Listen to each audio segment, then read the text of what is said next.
Then may I have your attention, please?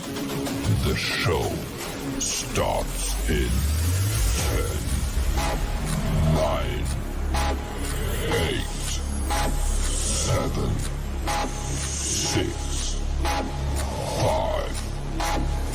4, 3, 2, 1, go. The following is a world-class Bullshitters exclusive. Welcome to World Class Bullshitters, the epitome of pop culture. I'm your host, Jeff Hicks, and with me tonight is the one, the only, Dion Green. Oh, shit. Hey, yo, it's yo. And hold on. Speaker's not working. Keep going, I'm sorry. Well, Dion is struggling to get it together. Say hello to Big Rig Nick Utah. Glad to be here because I got my shit together. This is episode 362. It's like we've been doing this for 7 fucking years or something. Yeah, Dion, welcome to your first podcast. It's the year 2023, and we're learning how to walk before we can run. While Dion's getting it together, let's say hello to who are you? Oh, yeah, American Ramrod, Kendo Slice. Dude, I ain't even been on the show this long, and I got my shit together. And I had class right before this in a Zoom call, so, whatever. But imagine, guys, I just want to take you down a path real quick. Imagine, if you will, that you have a lot of money. How can you spend that money? Imagine, if you will, that you spend $250,000 of that money to die slowly at the bottom of the ocean, all while becoming a meme. I have seen every meme of that pop up today, and I'm just like, whew, we live in an interesting society, but Too soon doesn't exist anymore. That's true. I mean, which is fine. I mean, I'm the king of too soon. Like when Paul Walker died, within an hour, I was going around my friend's house, who are all big Fast and Furious fans, saying, "Hey, the only difference between Paul Walker and a volcano? The volcano doesn't have a car." Jesus. So things like that, So I'm the king of the too soon. If you've ever seen me on social media posting like the RIP things of people that have similar sounding names and or appearances, but the wrong person, my most successful is the RIP Tom Petty with Richard Petty's picture on there.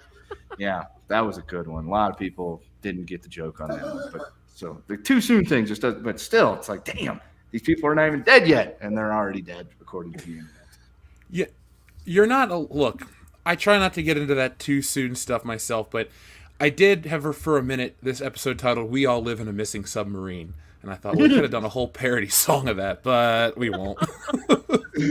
Maybe that's where Dion's audio is right now. He's in the submarine. Well, it's really funny because you were like, hey, I have my audio because I got from class. I got from class too. It was crap. You want me to show you what I fucking learned? Yeah, go ahead. I'll teach you all about different, educational theories. And I'll teach you how to correctly connect your mic and your headphones. It's fine. It's okay. Oh, Jesus. I'll be your tech support. I'll even do the accent for free. Let you guys bring me down because I don't want to end up like what's his name at the bottom of Mariana Trench. All right, so I'm going to rise above this because rising is something they can't do. It's okay. There you go. See, now you're getting into the spirit of things. All right, so folks, I guess we're going to be doing that tonight. Send us your best submarine jokes. We'll read the best ones on air. Do you think they have any sandwiches on those submarines? And if so, what kind of sandwiches are they? How about a nice cold cut combo? If they eat 3 a day, it'll keep them strong until they die of no air.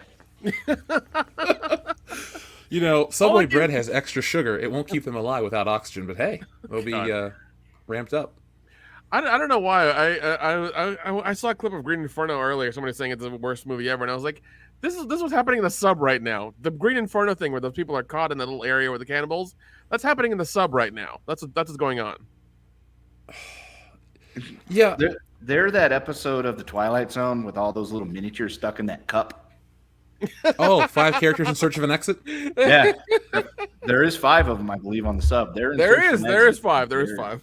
And it's a very cramped little space as well, too. Yep. Listen, outside of a miracle, they're not feeling much of anything. Because I think that the one thing that people need to understand, which I understand, like people get, hey, they're really far down. Hey, there's a lot of pressure.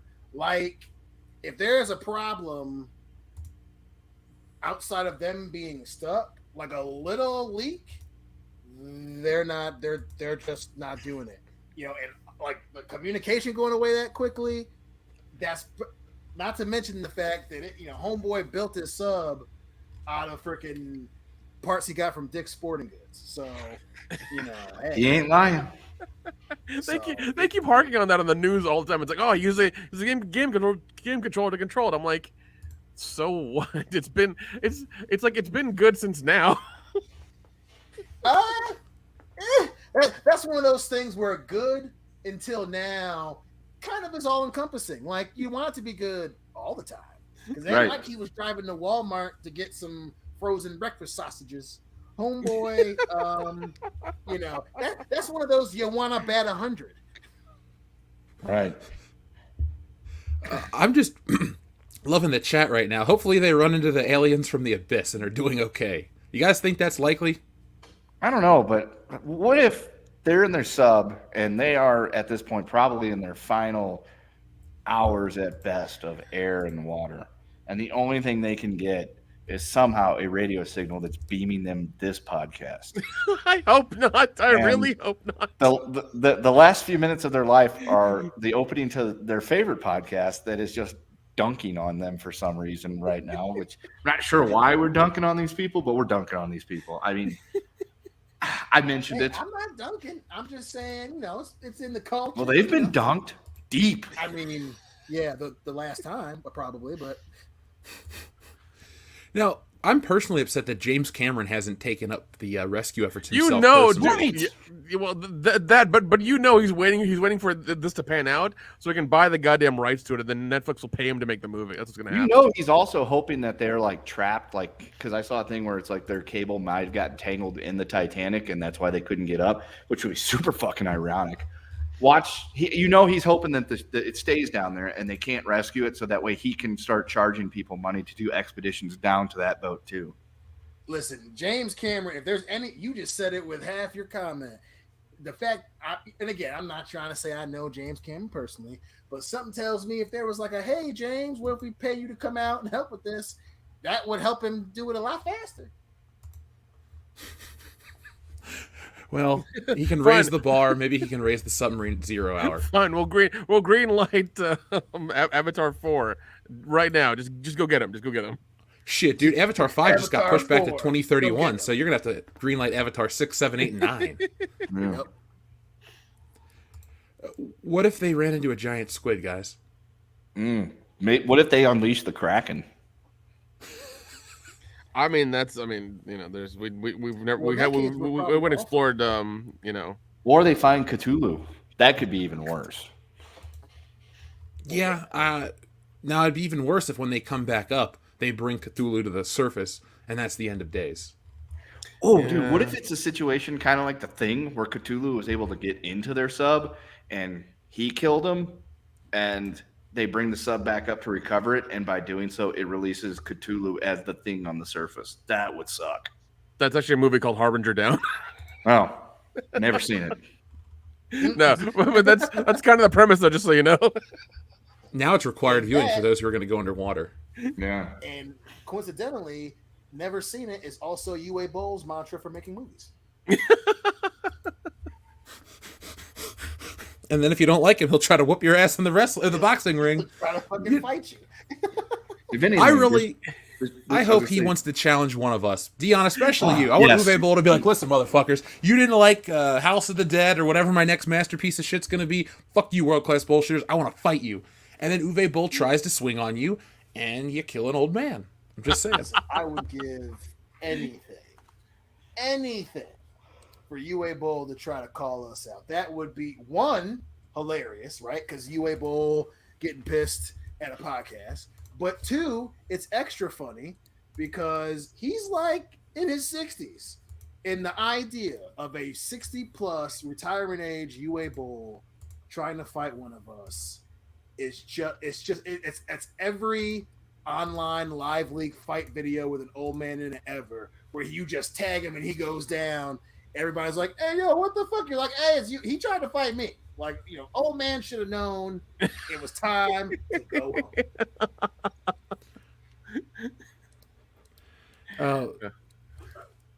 Folks, this has been went to the Bismarck instead. Oh my god! Look at that boat. Donuts. I was talking about the boat, but yeah, sure, that too. Although that's I think further down than the Titanic. Oh, I've never even heard about that one. Every time you say Bismarck, I just think of Bismarck. You've never heard of the Bismarck? There's a very famous song about it. An old song, but there's a very famous song. It was the Germans, the 40s version, the not good ones. Big bad battleship that they sunk their shit out of it. And that's how Britannia was able to rule the waves in World War II. Till the U-boats got them, but then they took those out too. I was not aware of that, folks. See? Kendo's history. Leighton Swallow knows what's going on. He knows about Johnny Horton and sinking the Bismarck. Is he any relation to Reverend Horton and his heat? He might have been their grandfather. Did they sing a song about the Battle of New Orleans too? They have a song called "I Can't Surf," so yes. Well, yeah. If you were fighting at the Battle of New Orleans, you weren't surfing either. If you were British, you were being chased away by Andrew Jackson, who was a prick. Is he a bigger prick than Woodrow Wilson? No. That was a quick no. He just knows. He just knows. Jackson was a prick if you were of Native American descent and you lived in Florida, yes, or in Georgia. So yes, he was a prick to them and probably worse than Woodrow Wilson. But in terms of just shit fuckery of global society in general for the future, that's all Woody Wilson. So, folks, that has been our coverage of the Submarine. We won't give you an update next week because you'll probably hear about it tomorrow on the news. Probably. Yes, but we do have to start our show like we always do, folks. You guys are going to get a full bonus episode of the show on Patreon tomorrow, as well as the YouTube membership program, where we will talk a little bit about that. We talk about all sorts of things on that show. But yeah, dude, we went. Our first taste of the summer of bullshit. Yeah, it's been our Patreon. It's been our first Patreon, episode in a while. So we went through the gamut of a bunch of crap. Like it's I think 2 hours long. We go through like fucking everything. Yes, and if there's stuff you would like us to cover on Patreon exclusive episodes where we can talk about shit that we can't talk about on YouTube, Susan. Yeah, she comes up quite a bit. Feel free to comment on that or send us messages to worldclassbs@mail.com with the subject matter of, Patreon exclusive episodes or something like that. And we will be glad to talk about these topics. Yeah, it doesn't have to be Susan entertainment. won't be happy about. No. Susan. Well, we renamed her Karen in the bonus episode, but that's all we're going to tell you. That's all we're going to tell you. Now, folks, remember, you can come hang out with us in person at the Horror Hound Convention on August 18th through the 20th in Indianapolis, Indiana. We will be there. We'll be hanging out. We'll be promoting Wokebusters, selling copies of extra stuff. We'll be having a photo opportunity for those who back or have backed Wokebusters. You can get photo ops in the Proton Pack, the full-scale ones. It'll be a wonderful day, Nick. Saturday will look like we're in the scene from Ghostbusters 2 with the Scoleri brothers. Yeah, like we're going into court or something. Yeah, well, Suit Saturday's the thing, and WCBS is the classiest podcast on the internet. Remember, folks, everyone harps on the last word. It's the world-class part. Yeah, no, it's funny because we're going to be at a horror convention not wearing black shirts with our favorite horror movie on them. We're going to be wearing suits, so I think that's going to be interesting. I have never worn a black shirt with my favorite horror movie on it at a horror convention because I don't own any Michael Myers merchandise. Am I a bad fan? No, you're fine. You're incredibly fine. No, it's all right. It's just, yeah, I mean, that's usually how, horror fans are. Like, you just, like, even when I went to go do the reunion for Friday the 13th, like, everybody, you knew who the horror fans were crawling around town taking pictures because they were all wearing black shirts with, like, Friday the 13th on them, That's just how it was. Well, that's why in Stealing Solo, you have a black shirt on in every panel. Like, that's just a throwback gag that it's like, for all the times we hung out at the horror conventions, I'm like, well, I'm just going to put Nick in a horror shirt. But then I'm like, for copyright reasons, let's just make it a solid black t-shirt. It'll get the effect across. There you go. So, yes, folks, come and hang out with us. It's going to be a blast. We will live stream from there, and we'll do a whole lot more. It's our first live show back, God, in a while. It'll be the first one of all four of us together in how many years? 3? COVID, yeah. Yeah, man. Yeah. I think the last one we did was Star Wars Celebration, right? Star Wars Celebration. We did, yeah, because I think they canceled the one in March, didn't they, of 2020? Yeah. They did, yeah. Because the last convention I did in 2020 was Days of the Dead in Atlanta. Even that was a little, yeah. You didn't go to Executive Doctor? Okay. No, I didn't. That's the best one, folks. Okay. Yeah, so come hang out with us, and then I'll be at the Cincinnati Comic Expo as well, and you can learn more about the art that I do, as well as a whole lot of other stuff. Come hang out, shoot the shit with me. It's going to be a blast. Yeah, dude, there is a Mad Monster convention in Atlanta in November, just so you know. So, I'm going to sign up for that one too. Feel free. Well, send me the link. I probably will. Okay. We'll start whoring ourselves out across the country, one convention at a time. Hey, I know you guys. Yes, you do. Come on and hang out with us. Speaking of hanging out, folks, last bit of news before we talk about the incel comments from Samuel L. Jackson and a whole lot more tonight. I had some fun hanging out with WDW Pro last night on the High Council. We had a wonderful episode. I'd like to thank everyone who joined us and supports the channel. But on top of that, after the High Council, I went over to WDW Pro's channel, and we were on this morning's video about the Disney the Disney executive that has been let go to pursue her job as an Etsy jewelry maker. So check that out. Wait. Hold on. Mm-hmm. So she's gone from, I would assume, millions of dollars a year to I'm going to hawk fucking jewelry on Etsy like everybody else does. Well, I'll get into it more when we talk about it, but the chief diversity officer, yes, the chief diversity officer. That okay. No. If it's that particular job title, yeah, fuck her then. Yeah, I don't think anyone's gonna miss her, but she's responsible for a lot of stuff. And if you want to hear what she's responsible for, check out the WDW Pro channel. We talk about that there. Nice. So the big news right now today is that Samuel L. Jackson is in the press trying to promote this new Secret Invasion show, which I've watched. I'll have a full review for probably tomorrow. And in it, he is bringing up his co-star Brie Larson. And he goes on to talk about how stunning and brave she is. She's a stronger person than we all realize. And literally the first thing he says in the interview after that is, she broke down after Trump won the election. I thought, why would you follow up with that after you go on how strong she is? So anyway, he goes on to talk about how the Marvel fans are all angry incels, they hate strong women, and they hate all of this other crap. And I thought to myself, really, man, this is how you're going to promote Secret Invasion, and this is how you're going to promote the Marvels, like bringing up old shit that fans were kind of over. Like, don't they realize that not all press is good press? Sometimes it's just bullshit. And like Disney's already in the toilet. He wants to put them even further in it. Like, what's the deal? Like, and I'm sure a lot of people heard this and they're like, yeah, I'm not gonna watch Secret Invasion now. Fuck it, I'm just gonna give up on it. Like, come on, man. Yeah, I mean, okay. So two things here. Number one, the breaking down after the election. Come on, that's where we're at nowadays? Is like the election doesn't go your way and you have to crawl in bed for 3 days and cry. What the fuck is wrong with people? Just get the fuck over it, move on, and I'm going to talk to you like the coach right now. Yeah, you didn't come out the way we wanted to. We're going to go back into the room. We're going to watch the videotapes, and we're going to get fucking better for the next game. Let's go. So that's what you got to do. It's goddamn, people are fucking soft and weak nowadays. And secondly, how is this going to promote your show? We've watched all these movies. There's a lot of people that fans really like. Black Widow is a strong female character. Nobody says shit about her. Okay?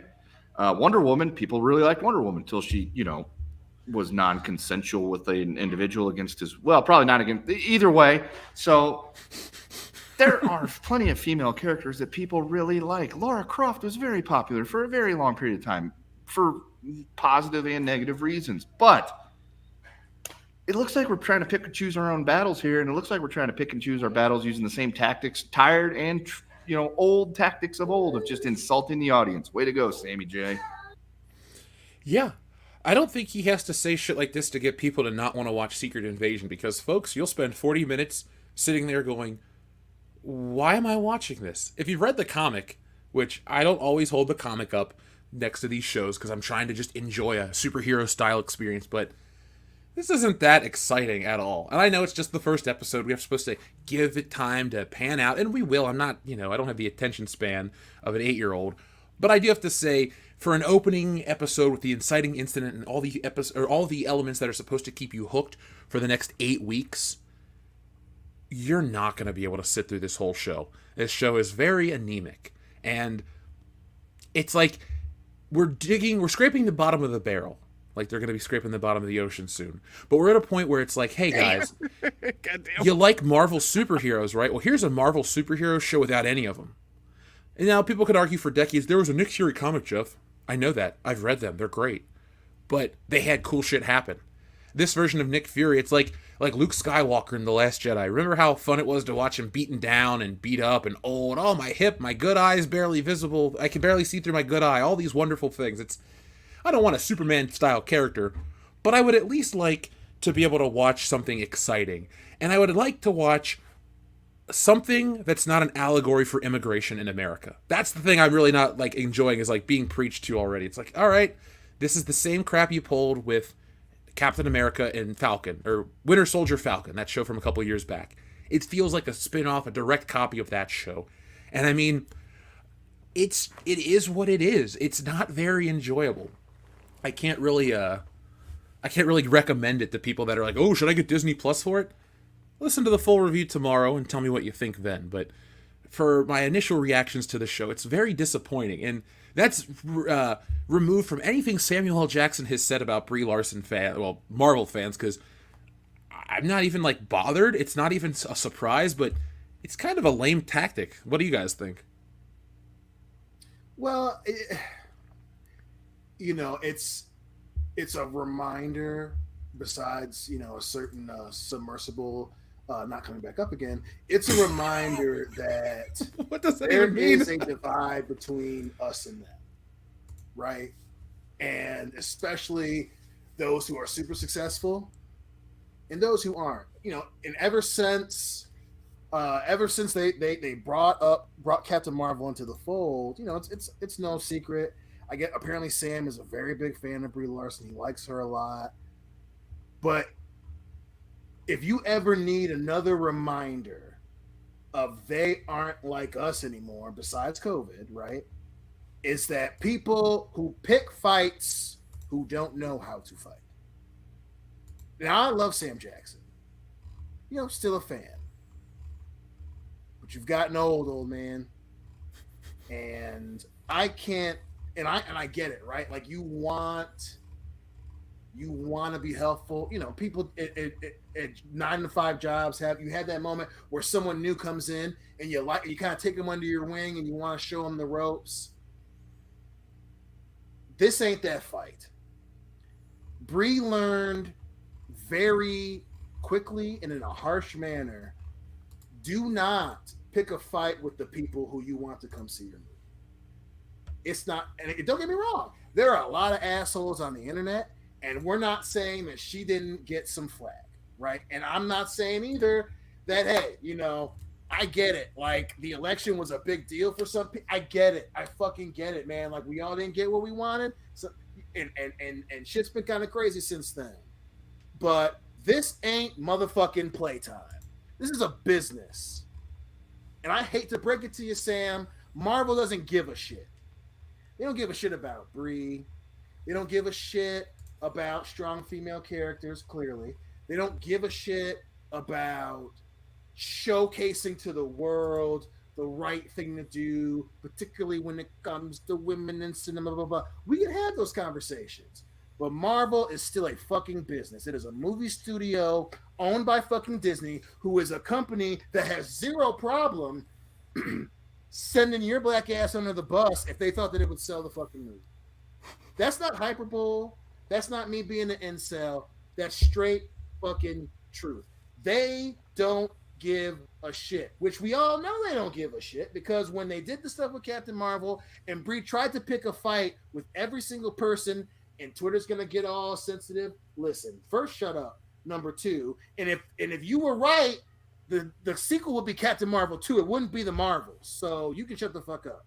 But this is the same company who 4 years ago shit canned their black character in Star Wars to sell in fucking time in China, and immediately backtracked on their strong female character to push a romance story that some idiot who won a Saturn Award a year before thought was a good fucking idea. And I get, like, dude, I get it. I fucking get it. You want her to be successful. If I knew her personally, I doubt that I would. Maybe I would feel the same. but you cannot pray for rain and then get pissed when it gets muddy. She picked a fight and she lost. Period. And the internet remembers forever. We'll never forget the comments.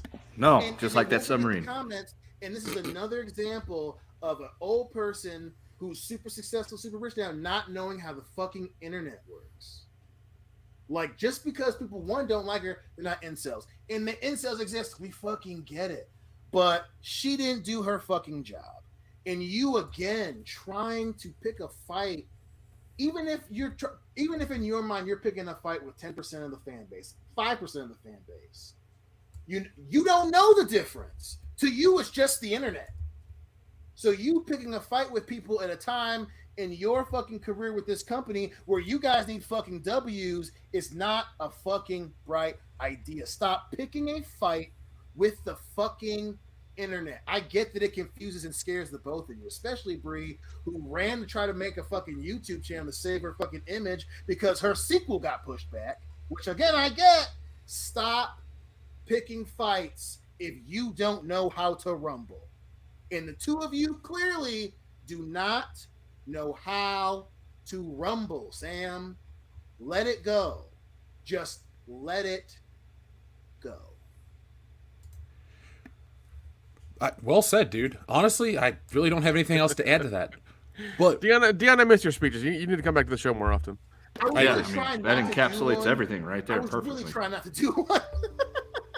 We need no. It needed to be said. It needed to happen, man. You did good, man. You did good. it's a Reverend Green eulogy. That's what we It need. really is. It Yeah. really Or a is. sermon, if you will. Blessed be my family. The Reverend Dion Green. That's what we're gonna fucking call you from now on. You could be everything, but you're the Reverend Dion Green.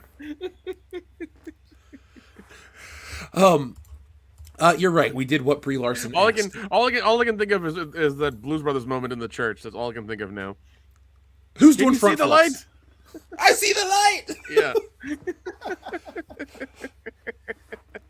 And it's bad enough that the Marvels come out on my fucking birthday, but damn, man, like at some point you gotta this shit just keeps happening. Like, they keep picking fights with the internet. Well, they're all incels. Da da da da. Bitch, if you guys were right, we'd be doing press junkets for the Captain Marvel 2. Like, what are we doing here? If they're all incels, if they're all wrong, why did things change? Because all you gotta do is say, "Hey, we didn't think it was gonna work." Da, da, da, whatever it is. But Marvel never said That's anything. really the kick in the dick about the whole thing is that they know it's a losing fight. They know not to pick these fights. They've seen what's happened when they've tried to pick these fights in the past. Yet they're picking the same fucking fights again, using the same tired ass fucking tactics again, which is, I guess that's the new way of calling somebody racist in terms of talking about movies and things like that, is to call them an incel if they don't like it. Well, that's like their also, go-to. I mean, this is how Hollywood fights. But the way they make movies is they just rehash old shit over and over again until Yeah, and hope we don't it doesn't work notice. anymore. Yeah, and hope you don't notice. Basically, yeah, So that's how they work. I mean, look at any franchise. Look, society's not as dumb as TikTok would have you believe, okay? Those people aren't the same viewing audience, Disney, so just remember that. Or Hollywood, remember that in general. Or YouTube comments. Like, most people don't even watch the content they comment. They make some kind of remark, and they're like, blah, blah, blah, blah, blah. And I'll read them and go... They go straight to, they see the title, look at the title, and then immediately start chiming in with their 2 cents, and they don't even know your title could be something like why the Orange Man should come back, and then have an entire fucking video about gardening, and they will immediately just start fucking blowing you up in the comments just because they read the title and not even bother to see what the substance of your article is. These are the same people that clickbait headlines. yeah. Like, even the people that were bolstering it up. Right? Like, and again, we get it. Like, we're not saying that there aren't assholes on the internet. We get a ton of that too. But We are some of those assholes on the internet. Yeah. Listen, who'd have thunk, right, Brie? But don't feed the trolls is a thing that internet veterans learn to fucking understand. I get it, dude. Like, you two didn't play. You guys didn't live in the Call of Duty chat rooms, back in the day. Like, I get it. But it's just so frustrating. You can't do a Nissan commercial and then send your buddy out there to go back for you and try to fight the fucking incels. Like, you can't do that. You can't. G4 is sitting in the fucking grave right now because of this shit. Like, stop reading. Even if you read the comments, Sam, most of them are fucking troll accounts, dude. Like, I get it, but it's 2023. Fucking get with the times. Stop feeding the fucking trolls, because even the people who aren't like that know, okay, he's trying to talk about me. Like, bitch, the movie wasn't that good, and she's just unlikable.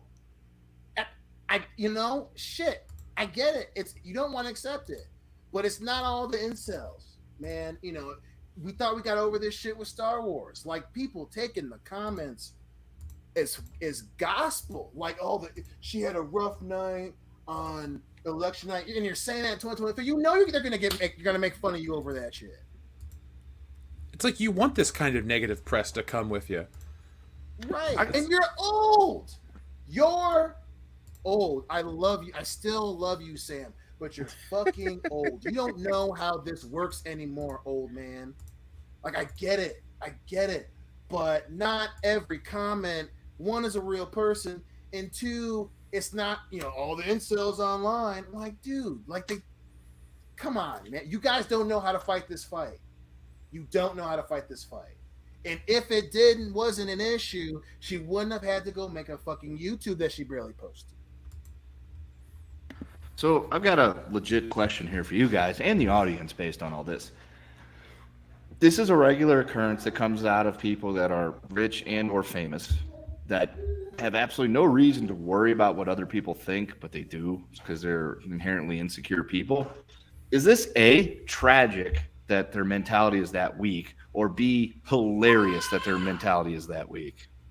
It's hilarious. It's hilarious now. It used to be kind of tragic, but now, after the beer bug and things like that, and they showed their ass, it's like, no, it's hilarious. It used to be tragic, but now it's just fucking hilarious. Like, there's now been a hard line, drawn in the sand between them and us, and so yeah. every time that they try to be altruistic or virtuous and be like, hey, you should vote this way. Hey, you should stop using plastic. Hey, use paper straws because the turtles. It's like, go fuck yourselves. Please go fuck yourselves. You're the ones getting $500 grocery DoorDash delivered to the front of your mansion, and then having your butler go down, take your car down there to go pick it up for you so we can go make it, make the food. Like, that's how that shit works for you people. Come the fuck on, man. Right. It's like the mentality of these people. I was gonna say, the mentality of these people is so fucking insecure and weak. They make middle schoolers look mature and refined. It just baffles me how fucking sad these people are mentally. Well, no, Kendo. That's how all actors are. That's the core characteristics of all these actors and people who want to be actors. They are that insecure all the time. They need massive validation because they want to become they want to become actors because they have like a massive amount of validation then, because they've made it, they've done something, they've played pretend for a bit, and they get it. That's all it is, man. Chimps, though. That's the thing. That's all they are. I mean, remember the good old and days? they don't see it that way. They see it as like they're artists. They're part of this bigger, fucking woven fabric bullshit that they get fed. That's really what it's. That's really what they think. Listen, acting is hard. That's a separate conversation. And I respect fucking actors. I get it. Like, and I get it, man. Like, it's tough. Like, you got your face out there. You're in this movie. You're the lead actor, actress in this movie, man. I get it, and that's tough to deal with sometimes. I empathize, right? And I wouldn't say that it's their weak, but it's like trying to understand the gravity to a toddler. They just don't get it, right? And again, Sam Jackson's still Sam Jackson, so he's still in this mentality. This dude, where, hey, I'm from, where's he from? Fucking Tennessee. Tennessee. He's from Tennessee or wherever. Dude's fucking almost in his 70s. You say something to these motherfuckers, they'll shut it up. I understand, but that's not how the internet works.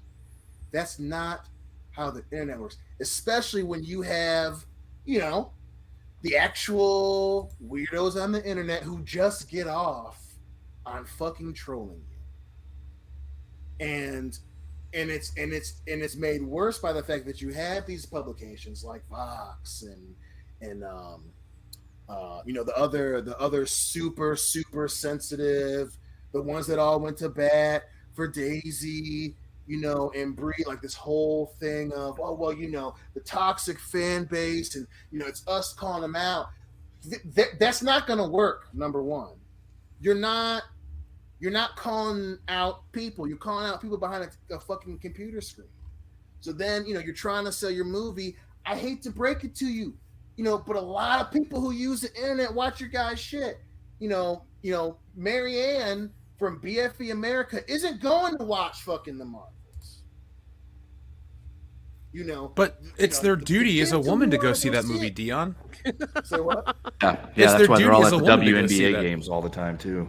Right. Oh yeah, that puts butts in seats. Oh my god. Yeah, like it's stop. Your audience is gonna be like, listen, like I know that they're fucking talking about me. It ain't about being like, well, if you have a problem with it, you're a real incel. No, I know that you're an idiot, and you don't know how the internet works, and you firing back all the fucking time because the incels on the internet made you mad. You need to learn to fucking ignore them.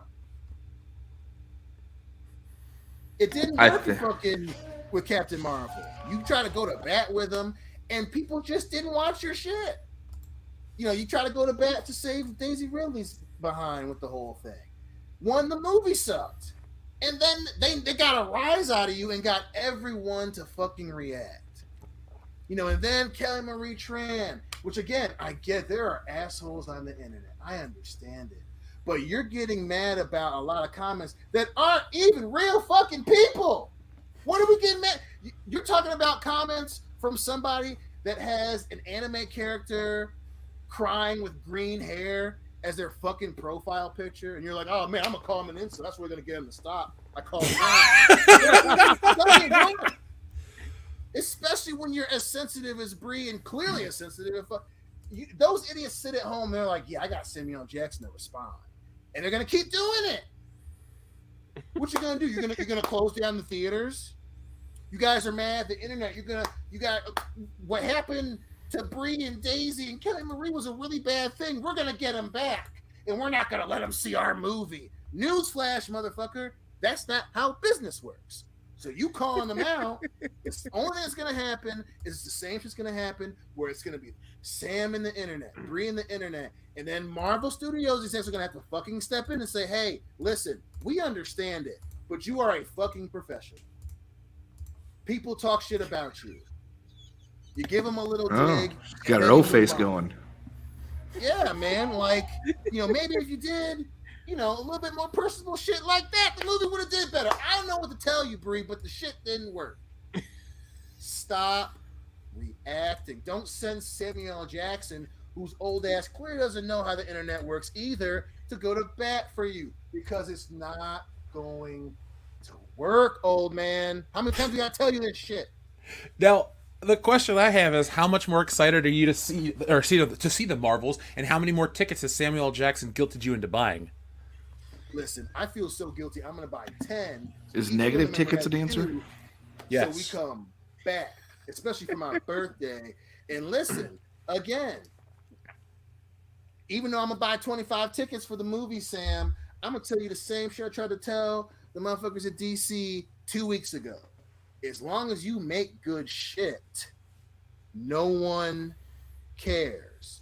You reacting shows the trolls that we all now know, it wasn't very good. Yeah, that's the first time I've seen Brie's O face. That's more of an indictment on you than it is her, but okay. Yeah, Mr. X. Well, listen, I'm sure, maybe her O face is, maybe she's, a little personable, especially get a couple drinks in a Brie Larson. She's definitely drunk in these photos. Yeah. Which, hanging out with Brie Larson, if she's as bad as what we've seen. Yeah, we need to be drunk too. Anthony Mackie and Sebastian Stan's reaction during all that when sitting next to her, I can't help but think that baby Brie homegirl just can't take it on the chin like the rest of them. Maybe she self-medicates like most of Hollywood. Listen, and that's a part of it too. I don't know, Dion. Something tells me she's taking it on the chin a lot. She hasn't gotten very far. Jesus. That's, again, another indictment on you. Chin, shoulders, chest. She'll take it anywhere. I mean, listen, I ain't going king shame. You know what I'm saying? Oh, nobody's here is king shaming at all, Dion. We're just telling the truth. Listen. Yeah, it's Hollywood after all, and she's been there quite a while in the background, Since the Bush administration. Mulling around. Which one? Your choice, dealer's choice there, Kendo. Yeah, dealer's choice, man. That's it. You got to jump on that grenade. How many drinks would it take you to actively want to hang out with Brie Larson? Low number. I can hang out with her after 3 or 4. You know what I'm saying? Yeah. God, it'd have to be like 3 or 4 strong ones, like real strong ones. I don't know. I feel like after they're at least 7 days. Because especially once she gets to the whole the media thing, I'd be like, oh my god, like you're just on the other side of the crazy aisle, and I just don't want to hear this shit. Once she starts talking about herself, we're gonna have to start ordering Boilermakers at that point. Seabass style, all right. Yeah. Boilermakers or cement it's like, mixers. Brie. What you do is you listen to Brie. You're like, yes, I will listen to you talk about your politics. Let's get a couple more rounds in, and then as you take those couple shots, you're like, I'll be right back. You tell the bartender the bill's on her, and you take the back door out the restaurant. And you don't come back. She's just standing there waiting for you. Dude, did you see that same movie I did where they think they got away with it, but they catch them on a few miles down the road and they slit their throats? That was a good one. A good one. Oh my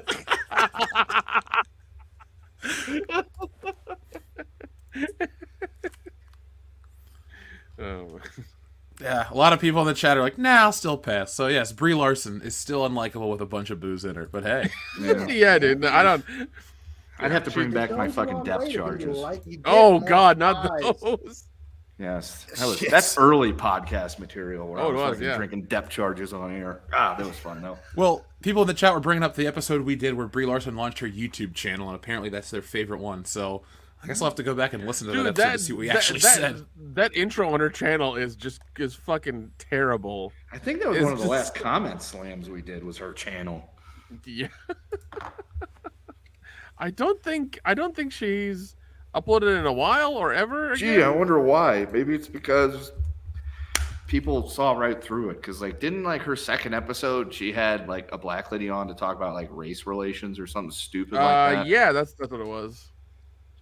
I mean, listen, if that's the channel, that's the channel. But last I checked, she had. I mean, that was 4 months. Well, no, she was doing that, and then game footage, and then her workout videos. I'm just pick a fucking lane, lady. Well, and that's the thing. Even, if we pretend for a minute, that Brie Larson does believe 100% what, she's one of those. She considers herself, yo, man, I'm a motherfucking I go out there fighting and blah blah blah blah blah. If you would have doubled down on your YouTube channel, I would at least have been like, you know what? At least she's fucking, standing by, all the bullshit, right? Even people who say dumb shit, if you truly believe it all the time, you're Sinead O'Connor in that shit, right? But no, her YouTube comes out, she's doing, early episode with the newest hottest flavor of black woman that was popular at the time. She's doing video games and it's her playing Breath of the Wild or whatever the fuck it was, and her having she had Lily Singh or some shit on one of her show. She's doing all this. Hey, fellow kids, I'm young and hip shit. So that right there too goes to show you she ain't doing it or saying it because she believes it. If you believe something, you believe it all the time. You ran to YouTube and tried to reinvent your image. That's exactly what the fuck that is. Dude, don't play games because the Army Hammer shit came out and everybody was like, look at how he's trying to rehash his image. You think only motherfuckers that do fucked up stuff do that? The ones you like who talk too much in the press have the same conversation with, in some cases, the same motherfuckers that work for people like Army Hammer. And I would bet $5,000 right the fuck now that after that shit went down, she had a conversation with a motherfucker just like that, and they said, do a YouTube, don't talk about that shit, just try to come off as hip and young. And she stepped the fucking line because she likes being a movie star. Let's not forget that this is the same person that when Stan Lee died, posted a picture on her Instagram of her very staged, posed, sitting there with a cocktail, thinking with the caption of "thinking of Stan this afternoon." Bullshit. Yeah, man, it's like, she keeps doing, incels, da da da, and then post weird shit like that. Like, stop trying so hard. Yeah. That's the problem. Stop trying so hard. Nobody likes a try hard. And again, those motherfuckers on Twitter who tweet hard for you and Em Heard and Daisy Ridley and Kelly Marie Tran, they don't go watch your shit. Plain and simple. No. And just because you read a couple of those comments and Vox posted some article that didn't get any more than 150,000 motherfucking hits, and you're feeling good about it, that doesn't sell movie tickets. That's not how this shit works. So either you want to be the martyr or you want to make the fucking money.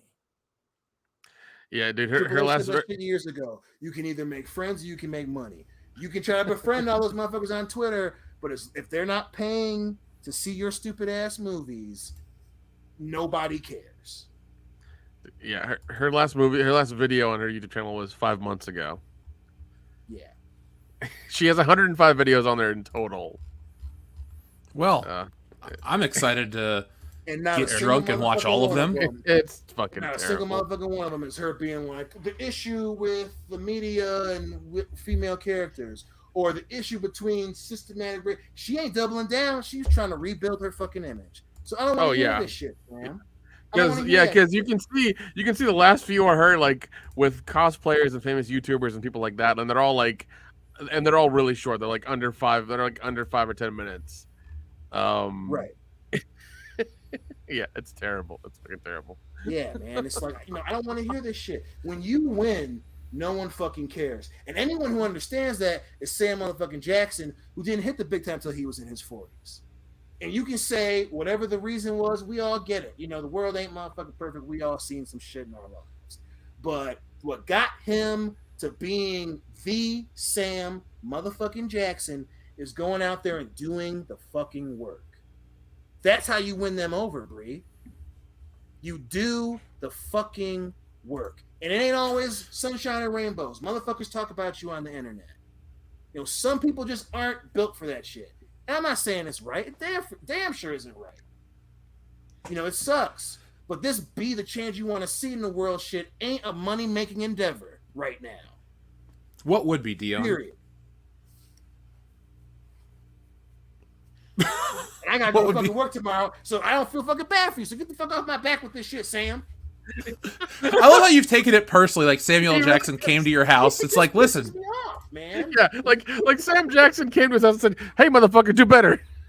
It's like, Dion, I got some bad news for you. This isn't Sam Jackson of The Negotiator. This isn't Chris Sabian coming over later and going to talk you down. What? That movie is one of my favorites. I fucking love The Negotiator. It's a great movie, man. We watched it the other night because we were sitting like, God damn, I love this movie. It is underrated, dude. Completely underrated. It's so good. Yeah, I don't know what else there is to say. Dion pretty much said everything about Brie Larson, Sam Jackson, the economy, the submarine, and a whole lot more. So, anything else you guys want to... What'd you say? Nail on the head. Nick, Kendo, anything you guys want to say about our old pal Brie Larson before we move on? No. I hope she's in the other Fast and Furious movies, because I don't think she's gonna last in Marvel anymore. Because once the Marvel's tanks, I mean, where the fuck's she gonna go? She's unbankable then. So, yeah. You're telling me that little kid that plays Miss Marvel and the woman who plays, I don't know the character's name, she's not gonna put butts in seats? No, man. They're gonna go watch something else that fucking weekend or whatever, or maybe just stay home and watch Netflix. Like they're not gonna go watch that movie. Dion, should I come visit you for your birthday and we should go watch the Marvels together so you don't have to suffer in silence? Listen, I already love you very much, but if you were to fucking do that, I will. listen, we make it a family thing, and we saw the trailer. I literally was just like, that looks really bad. I see you guys was like, well, hopefully Jeff will come up. Yeah. So like, if you could do that, that'd be legit. Yeah, I'll do that. We're gonna look. We'll hang out for my 35th. We'll do that. We'll do all kinds of stuff. I'm back in this time zone, so you're only a 5-hour drive away. Oh, let's check in with our audience, and then let's talk about our next topic because it.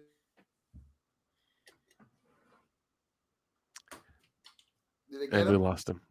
They got him. They got him, Dion. They thought he was you, and they got him. Damn it, The Grays. It's the Grays. Well, we You can find some, mean they took a bus from Vegas and got Jeff? Clearly. listen, those bastards. Well, We'll I read mean, it some could of be the, worse. I'm you back. guys see- oh, There he is. Okay. It's like, look, I moved into this office, got a new desk, everything's going great, but this mic tonight just wants to keep cutting out on me. It's like they're trying to hold us down, guys. They know what we're saying is the truth, and they're sabotaging the technology, or we've offended the Don't stop people. us from doing the At fucking least- work, baby. At least when it cuts out, we know you're going to be, back to the surface. Okay. Not treading water, got it. Yes. No need to fish your wish over here. So Fucking terrible. It's fucking terrible. It like is terrible. It's like the Chester Butterfield episode. Oh, Chaz Wow. Buzzerton? Yep. Cheddar Benetton, that was my favorite name. Yeah, that one. Well, let's check in with some people that we actually enjoy. Thank you, folks, for joining us. Hit that thumbs up button to let us know that you enjoy this content. And guys, we just passed 187,000. So again, our summer of bullshit with hashtag building a better bullshitters is working all the time, every day. So check out our videos today. We had a toy video drop, which is doing very well. We got a Brie Larson incel video, and we'll be back with more content in the coming days. And guys, we're getting close. Next week is the Indiana Jones and the Dial of Destiny episode. You can hear the excitement in my voice. Fucking God. I have to. I committed to go fucking see that because of the channel. Dear God. Yep, me too. Yeah, so we will have a review next week on Thursday, our normal night of the week. God, I'd rather watch the Barbie movie. You know, Listen, I'm actually excited for the Barbie movie. But oh, do tell, Dion, do tell. dude, it looks so fucking stupid. My body's ready for that movie. It looks so All right, Reggie. Yeah, you heard it here first, folks. Dion is excited for the Barbie movie. Well, Margot Robbie looks awesome. I'm not going to act like there's not some No, benefit to it. she's right. she's Seeing Ryan Gosling just act like a dumbass. What's the difference? Yeah. I know. Like, I enjoy it. God, I hope this movie is terrible. I really hope it's It terrible. will be. I You can't know wait it's to going to be see it. terrible. Well, the nice part is we dodged a bullet bill without Amy Schumer playing the role of Barbie, but I gotta say, it's funny. It's funny. Like whenever she's on a podcast now, and you see little clips of it, she's always everyone always asks her about it. And she's always just like, well, I'm not on anymore. And now it's Margot Robbie. I'm like, bitch, because she's skinnier and she's more attractive. Yeah, and she doesn't run her fucking mouth. Well, Yeah. listen, and just kind of looping back to the previous conversation, if you were to ever, and this is anybody listening to the show, like if you ever find yourself in one of those situations where you happen to talk to one, because crazy shit happens, right? And you think that you're getting them to like you, throw that out there. I would kill to ask Brie Larson about, well, what do you think about what happened to Amy Schumer? Is it the incels? Because you talk about somebody who went toe to toe with the internet, and the internet found out that you like to steal fucking jokes. Oh yeah. Yeah. I would love to hear her response to that shit. Yeah, because the internet's like, oh really? And then like you had the fucking Reddit nerds get on there and do the research. It's like, okay, well here's what we found, and she's like, oh shit. Mm-hmm. And apparently she's a mean girl and all this other shit. Amy should say what you want about, which I doubt people like a lot of her movies. So I'm just trying to be nice about that part. But if you like her movie, even her fans have to be like, yo, she sounds like a bitch. Like. I'm just saying. Like, well, I know exist. that. Like, I know that. it's always the internet. Yeah, I know that Max previously, HBO Max had like a show of her like being pregnant and going through that for like 10 episodes. And nobody gave two fucks about it. I think Hulu had. I think Hulu record low viewage. Yeah, I think like Hulu had a movie of hers or had a show of hers as well, and like nobody gave a shit either. It's like, yeah, she's not bankable anymore. She's not, she's not. She had a it cooking anymore. show too that nobody fucking cared about. I mean, Which is weird. People already You'd call her think Miss that one would Piggy. work. Yeah, people already call her Miss Piggy. So I mean, like, it's kind of apropos, I guess. Right. If she was funny, I'd feel differently, but she's just not. It's like, you ever go to a party and there's somebody there that's like, I'm the best at everything, and you stand there for 25 minutes while they metaphorically kiss their own ass, and you're just like, you suck, lady. And then you walk out, I never want to see that chick again. That's what it is. That's how it's always been with me and her. It's like, you ain't funny, you steal people's jokes, and now you what? Nothing. Take your leather pants It's like on. the same joke over. Her smelly vagina? Yeah, like, dude, Yep, how many yep. times? Like, and that's not even. I can't remember the dude's channel, but he did just a short, like, and I think his video was like 10 minutes long of a bunch of jokes, and it was just like her early shit. It wasn't even recent shit, and it was like 10 minutes long of just every fucking joke about her vagina. Every time she put it in the special, every time she put it in the show. When she first did Inside Amy Schumer, which Hillary and I tried to give a chance to. There are a couple funny bits. But like when she stole the fucking bit from Mad TV, every fucking time when she did her stand-up section on the show, how many of those were about her vagina? And it's like, it's the same, like you literally got famous off of people forgetting that you can't tell jokes. That's wild. And it ain't all the incels didn't make her do that shit. You sure about that, Dion? It's Incel's fault of everything. Yeah. The incels among us. That should be a fucking comic we make, the Incels Among Us.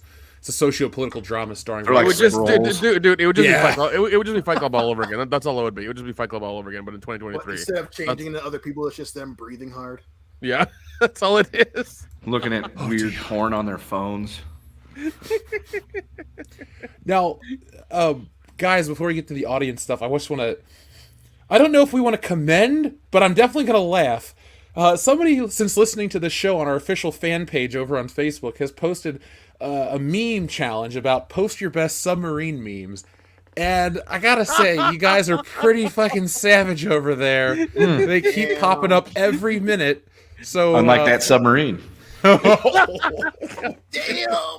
No!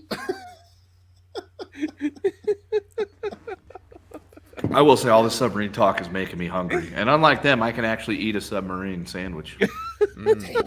Where's your favorite place to get a submarine sandwich, Kendo? We might get a sponsorship deal out of all this memery. I don't even know anymore. I used to really like Quiznos, and then they all closed down in my area and home. I haven't been to Subway since the last time I went there to get a cold cut combo, and the lettuce was yellow. Ugh. So I refuse to go to Subway purely for that reason. It has nothing to do with a former spokesman and his proclivities. Trying to Holy think. shit! Jake had his baby. Oh shit! There we go. I thought he was Another- going to say something about the submarine. No, something actually important is happening. I'll have to text him congratulations. Yeah, man. I'll be right back. I'm gonna call this motherfucker. All right, you go do that. But Don't forget to come back to the show, Dion. Yeah, Yeah. we'll be- Don't pull a Jeff. Don't pull a Jeff. Yeah, your ass better not fall asleep. I won't. And I swear, when I had to go when that server was there, I got back and laid down and fucking fell asleep. And I'm not that tired this time. I'm coming right back, babes. I'm coming right back. Okay. Babes.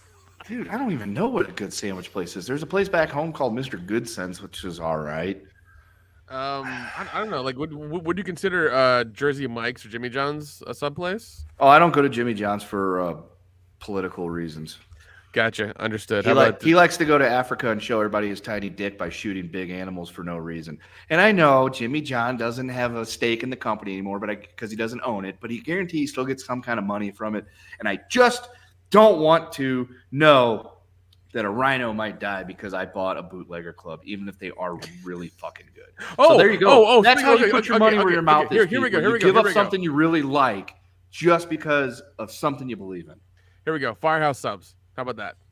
Yeah, those are pretty good. But see, the thing is, now where I live, I have like no choice for any type of sandwiches other than Subway, and I refuse to fucking go to Subway. I 100% agree with you. Subway is like it's been shit for too long now, and I'm really surprised it's still surviving because it's like There was a deli close to my work that was pretty decent, but then they raised their prices quite a bit to where a footlong was like $18, and it was mostly a bread sandwich. So I'm just like, I fucking can't go there anymore. Because sub sandwiches are one of my favorites. I fucking love like Penn Station. I can go to Penn Station. Oh, Penn Station's really good. Penn Station's really good, yeah. Thus, I find out some shitty stuff about their fucking owners. Oh my God, Alexander the Great wins. Kendo, you're saying the iceberg lettuce was bad. Although you could say that you could make the logical leap that sub sank because of an iceberg. Because if it hadn't sank the Titanic, no, that's true. 100%. Would be down there looking at the motherfucker. 100%. That's accurate. Yeah. So now, I guess Firehouse would probably be my go-to, even though there isn't one anywhere fucking near here. I have all these sandwich places by me, and we're not sponsored by any of them. But now I'm hungry. Thanks. No, I try to. Yeah, I think Firehouse is a pretty decent place. Yeah, it'd be nice to get a sponsorship from them. Not that it would do me any fucking good, since the nearest one's like 300 miles away. Yeah, fine, fly Kendall. in Yeah, about to say they'll just drone drop you sandwiches in your backyard. Okay. I mean, we could try to get a fucking thing to go with Subway and be like, look, we're perfect spokesperson people because we're not going to fuck you over like the last guy. Okay. Moving on to the super chat. So Georgian says, softball question given the panel are horror fans. If chocolate is harmful to dogs, would feeding chocolate to werewolves incapacitate them? No, because they're supernatural. Yeah, they surpassed that whole thing. Yeah. What you should do, though, is you should feed them chocolate with peanuts on the off chance that the people that were formerly humans and now werewolves have a peanut allergy, and you might kill them that way. There you go. No, there you go. So give them payday. There you go. But what if the supernatural ability to where they can only die from like silver bullets and things like that supersedes all that stuff? Like when they turn, they get like the best parts of the wolf and the best parts of the person, and the allergy stuff goes away. Well, remember, what was it, Monster Squad? Like they blew up the werewolf and he still came back together. So he had nards, Nick. He did have nards. He did have nards. So there's that. They do have a weak spot. They do have a weak spot. What if would it work to like roll up a newspaper and bop it on the nose and go no, no, no? Would that stop the werewolf? Or would he just Let's find out. That would, yeah. Let's go to Skywalker Ranch and go find out. You need Skinwalker Ranch? We can go. Sorry, Skinwalker. I know some people. Right. I'd love to go to Skywalker Ranch instead. No, but no, you're right. Skinwalker Ranch. Now let's go there and see what happens. And then afterwards we'll go to the Buddy Ranch. That'll be a good time. Right outside of Vegas. That would be the weirdest trip ever, but I'm down for it. Hey, I have it on good authority that Skywalker Ranch could very well own Lucasfilm again soon. George is just now an entire ranch. He's like, I have elevated. I've become one with the ranch. I've become one with the ranch. It just sounds like a lady at a fucking Applebee's. I've become one with the ranch. Bring me more. So Georgian says, I hate to make fun of the situation with the broken submersible, but the entire ordeal screams with elements for a plot of a horror movie. Which apparently exists, according to Nick. Let me see. Keep talking. I'll find the name of the movie so you guys can watch it. Hold on. Gray Lady Down, U571. Is that 47 meters down is another good one. That's Das Boot. Das Boot. That's all the submarine movies I know of, and none of them have anything to do with that. What about the one with Alec Baldwin, Hunt for Red October? Yeah, that's another good one. Did you know, fun fact, he shot that submarine? Really? That's what happened to it. Okay, yeah. I didn't know. So, Georgian, I would love for us to make like a... Too bad we don't have like the time. It's like we take... Once a month we get together and we shoot a small film about the events that happened and turn it into a parody or a tragedy. Your choice, but I think us... Basically, the joke would be I get stuck in the submarine by myself because I'm a giant and there's just no way of me getting out. That'd be horrible. The movie is called The Deep House. It came out in 2021. While diving in a remote French lake, a couple who specializes in urban exploration videos discovering a house submerged by deep waters. Their dive turns into a nightmare when the house is haunted and they have to deal with that bullshit. So basically they're haunted. They're in a house that's in it's submerged at the bottom of a lake. They dive down and the haunted shit happens to them while they're in scuba gear, and it's fucking terrifying. Well, Nick, we don't have to watch that. Yeah, there it is. I don't know if we're going to watch this movie because according to Google, it has a 2.2 rating. So we'll skip that based on 209 reviews. Oof. Ooh, Jeff, I got good news. Apparently, Jimmy John has given up his hobby and also no longer gets money from Jimmy John, so I can return to Jimmy John's. I'm so happy. There you go. should, because their sandwiches are delicious. They are. That's the hardest part. It was like, fuck. I disagree with him on this one ethical issue. I can't eat your sandwiches no more, but now I can. I can't wait to get an ultimate porker. Amy Schumer has her own sandwich? Okay, I don't want that one anymore. Yeah. I'm gonna go back. You'll never eat bacon again. That's all right. I'm gonna go back for Dude, the I would make a video about that. It's like I would make a video about that so hard and tag her and I'd be like, I don't care if she ever watches it or not. It's like it's fine. Next time I go to a Jimmy, you know what? I'm gonna return to Jimmy John's. I'm gonna walk in and be like, yeah, can I get the Schumer? Can I get the Schumer? Is that the Chuck or the Amy? What's the difference? One's full of shit. One has nipples and one doesn't. Well, that's accurate. TLJ Screwjob, we'll read your message in a minute as soon as Dion gets back, congratulating our buddy on his baby. Xavier to God says, which of the two of you five guys would tag team box wrestle against the Paul brothers, and how much money would you guys want? I think it should be Dion and I to tag team against. No, those guys. definitely, 100% definitely. Yeah, me and Kendo will be on the sidelines just like in case you need us. Kendo's the trainer and you're the manager, and you're also the manager with the brass knucks and the fucking rifle that you keep in your jacket. Yes, your jacket is that large. I'm the dirty manager. I'll take it. I'll go that route. It's fine. You bring a box cutter and you just hit his Achilles tendon as Jake Paul bounces off the rope. Like, oh, sorry, pal. That's entirely fine. They're both assholes. They deserve it. It's okay. But yeah, that's fun. That would be that'd be fun to watch.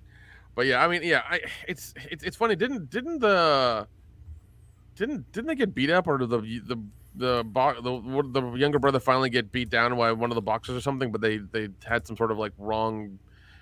The voting went wrong with the judges or something. I forget what happened in the last fight. It was he really lost weird. his last fight. That's all I know. That's what it was. Yeah, he lost his last fight. Because I was watching Raw for the first time in a while, and LA Knight came out and was talking shit to Logan Paul, and Logan Paul's like, yeah, my brother lost his last fight. And I'm just like, yeah, that's exactly what you want to do. Troll your brother on live TV. That's what I do with Dion on the internet every day. Well, he finally fought against somebody that wasn't a fucking tomato can. Well, Butterbean wants to come out of retirement, and that'll be interesting. Dude, I want Butterbean to win that one so hard. As do I, sir. As do I. Xavier to God, thank you very much for your generous super chat. He says, I said Across the Spider-Verse was a 4 out of 10, and I was told by people on Instagram that I was just hating just to hate, a racist, or I didn't like because Miles was black. Whenever I mentioned it, I just dude, LMAO. you're not racist. You're related to Charlemagne the God. It's okay. I understand, man. It's fine. Let the birds be your armies and the rocks and the trees and all that stuff. I remember that Charlemagne too. Not very well, but I remember it. I'm so tired of that argument. Like, I get called racist for not liking Miles Morales, and I go, if you could only see the person you're talking to right now. Dude, one of my friend who I grew up with, like, is also Indian. He loves Miles Morales, and he'll always talk shit to me. My brother's like, oh yeah, but this movie did so good, and we have to keep telling him, it's like, Hollywood keeps banking on the white Spider-Man. They're not banking on Miles Morales for a reason. And he keeps getting mad about it. I'm just like, listen, dude, go back to being a doctor and like seeing 3 patients in 5 minutes. All right, go. An Indian guy that's a doctor. There's a fucking. No, he really is. He's a doctor in Chattanooga. Really? Really. I grew up with the kid. We meet up. Trust me, he knows about the podcast too. He's it's funny because I'm like, if you ever meet these guys and try to debate them, you're gonna lose in like 30 seconds immediately. It's just gonna be abysmal. No, he wouldn't lose to me because I wouldn't debate him. He'd be like, Miles Morales is great. I'd be like, I don't fucking care what you think. Does my pulse feel bad to you? I think I'm having a heart. That's all I need to know about right now. Am I going to make it through the night? Can you write me a prescription, please, Doc? Yeah. Be like, you know what? I don't really care about your opinion, but I would like a tikka masala with a little bit of naan. Give me that mango chutney, a little spicy, and some papadums for the table. Oh, my God. Thank you, Kendo. Your generosity is greatly appreciated. Then he'll be super offended, and he won't bother to talk to us. That's true. And Nick will just laugh the whole time and be like, dude, aren't you going to say anything? And Nick's just laughing like, no, I'm not. And then he'll leave, and like 5 minutes later, be like, pulling up DoorDash, be like, now I'm really seriously wanting a fucking curry. No, dude, yeah. Nick, that's why your cousin's the coolest person in California. Oh, God. Oh God, I'm gonna go see him. I'm gonna take mom to go see them in I think a couple of weeks or 3 weeks, whatever. So Well, tell him I we're said gonna be hey. out there. I will, yeah, because mom hasn't been out there since 2012, I think. Yeah, she's not missing much. I know, but like, they've been in the last few years when grandma was bedridden, they were really nice and always send us stuff and always talking to mom and keeping her spirits up and things like that. So we want to go see him and show our appreciation. And plus, mom needs to get the fuck out. So. Oh, believe me, I definitely Yeah, understand she's about that. yeah, no, I mean, and like she's kind of like she can go wherever she wants to now, but she's just very much like in her own space and in Gatlinburg in a small fucking town. It's like let's go out and see some family and see some people and do something else. Come on. Well, Kendo, just don't ruin that for everybody. Xavier to God also says, if Samuel Jackson's Nick Fury is the only time in Marvel race and hair swapping worked, or people didn't mind, or did it only work because it's Samuel L. Jackson? We got to remember, they switched him in the comic books a decade before, or excuse me, 8 years before. Samuel L. Jackson, Black Nick Fury, is part of the Ultimate comic books. They actually based him on in the comic book on Samuel L. Jackson with the agreement that when they make movies, they'll cast him in the role. So that's why people are very open to it, because that was a part of the Ultimate comic books. And a lot of the Ultimates, it rubbed off on the Avengers movies. So in many ways, it's just true to the book. And there was a movie that came out, I think, before that or whatever. It was David Hasselhoff from Baywatch fame who was Nick Fury in a movie. I'm not kidding, ladies and gentlemen. Go look it up. Yep, it's from the 90s, and it's not very good. Yep, yeah. He has an eye patch and everything, but it's David Hasselhoff from the 90s Baywatch show as Nick Fury. Henry K., thank you very much. He says, I'm giving you some money to keep you afloat. But Damn it. Unlike a certain submersible. Now, we'll wait for the other two till Dion gets back, but we have plenty of topics, folks, so hit that thumbs up button and keep watching WCBs live. So you see Indiana Jones and the Dial of Destiny on the screen, and I have some good news, guys. Kathleen Kennedy says it's entirely possible for Poob, or Phoebe Waller-Bridge, as you call her, Kendo, to take over the Indiana Jones franchise. Fucking called it. So Kennedy, You did. She spoke with Variety about the upcoming film, Indiana Jones and the Dial of Destiny, where she was asked if Disney and Lucasfilm see potential in Phoebe Waller-Bridge and her character, Helena Shaw, to carry on the franchise. Kennedy informed the outlet that it's entirely possible. However, she said, we're not having any of those conversations right now. We're just focused on finishing with Harrison. That doesn't sound mean at all. Kennedy's comments come after the numerous rumors that claimed Phoebe Waller-Bridge's character will replace Harrison Ford's Indiana Jones by the end of Indiana Jones and the Dial of Destiny. What do you guys think about the entirely possible part? Is she just trying to save face publicly, or, I don't know, man. It's one of the things like wait, she got snubbed at that movie premiere and whenever they had it in Hollywood here recently. Yeah, they didn't some dude didn't even call her name. It was kind of hilarious.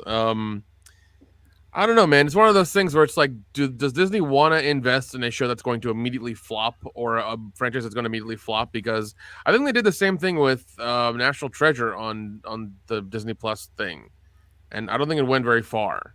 It's I think it had one, right? Thank you. Yeah, I think it's canceled. Yeah, so they had one season, and they once again swapped with that, had a female with that as well, and nobody cared for it and nobody watched it.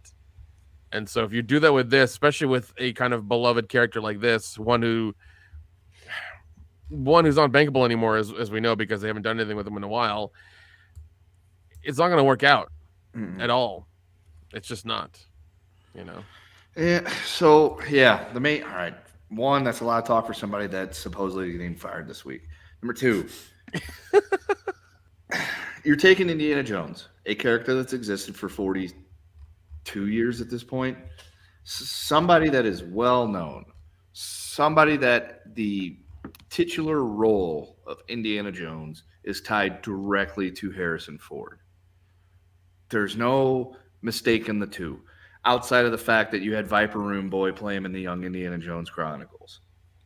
With that said, the idea of replacing him with somebody and having the mantle, the torch to be passed on, is a bad idea for a couple of reasons. Because once that character no longer exists, it's going to be really hard for that movie series to continue to go forward, because it's no longer Indiana Jones and the, fucking sock drawer from hell or whatever the next movie is going to be. It's going to be whatever her name is, and it's going to be an Indiana Jones Chronicle or an Indiana Jones story, but she's not Indiana Jones. That's the thing.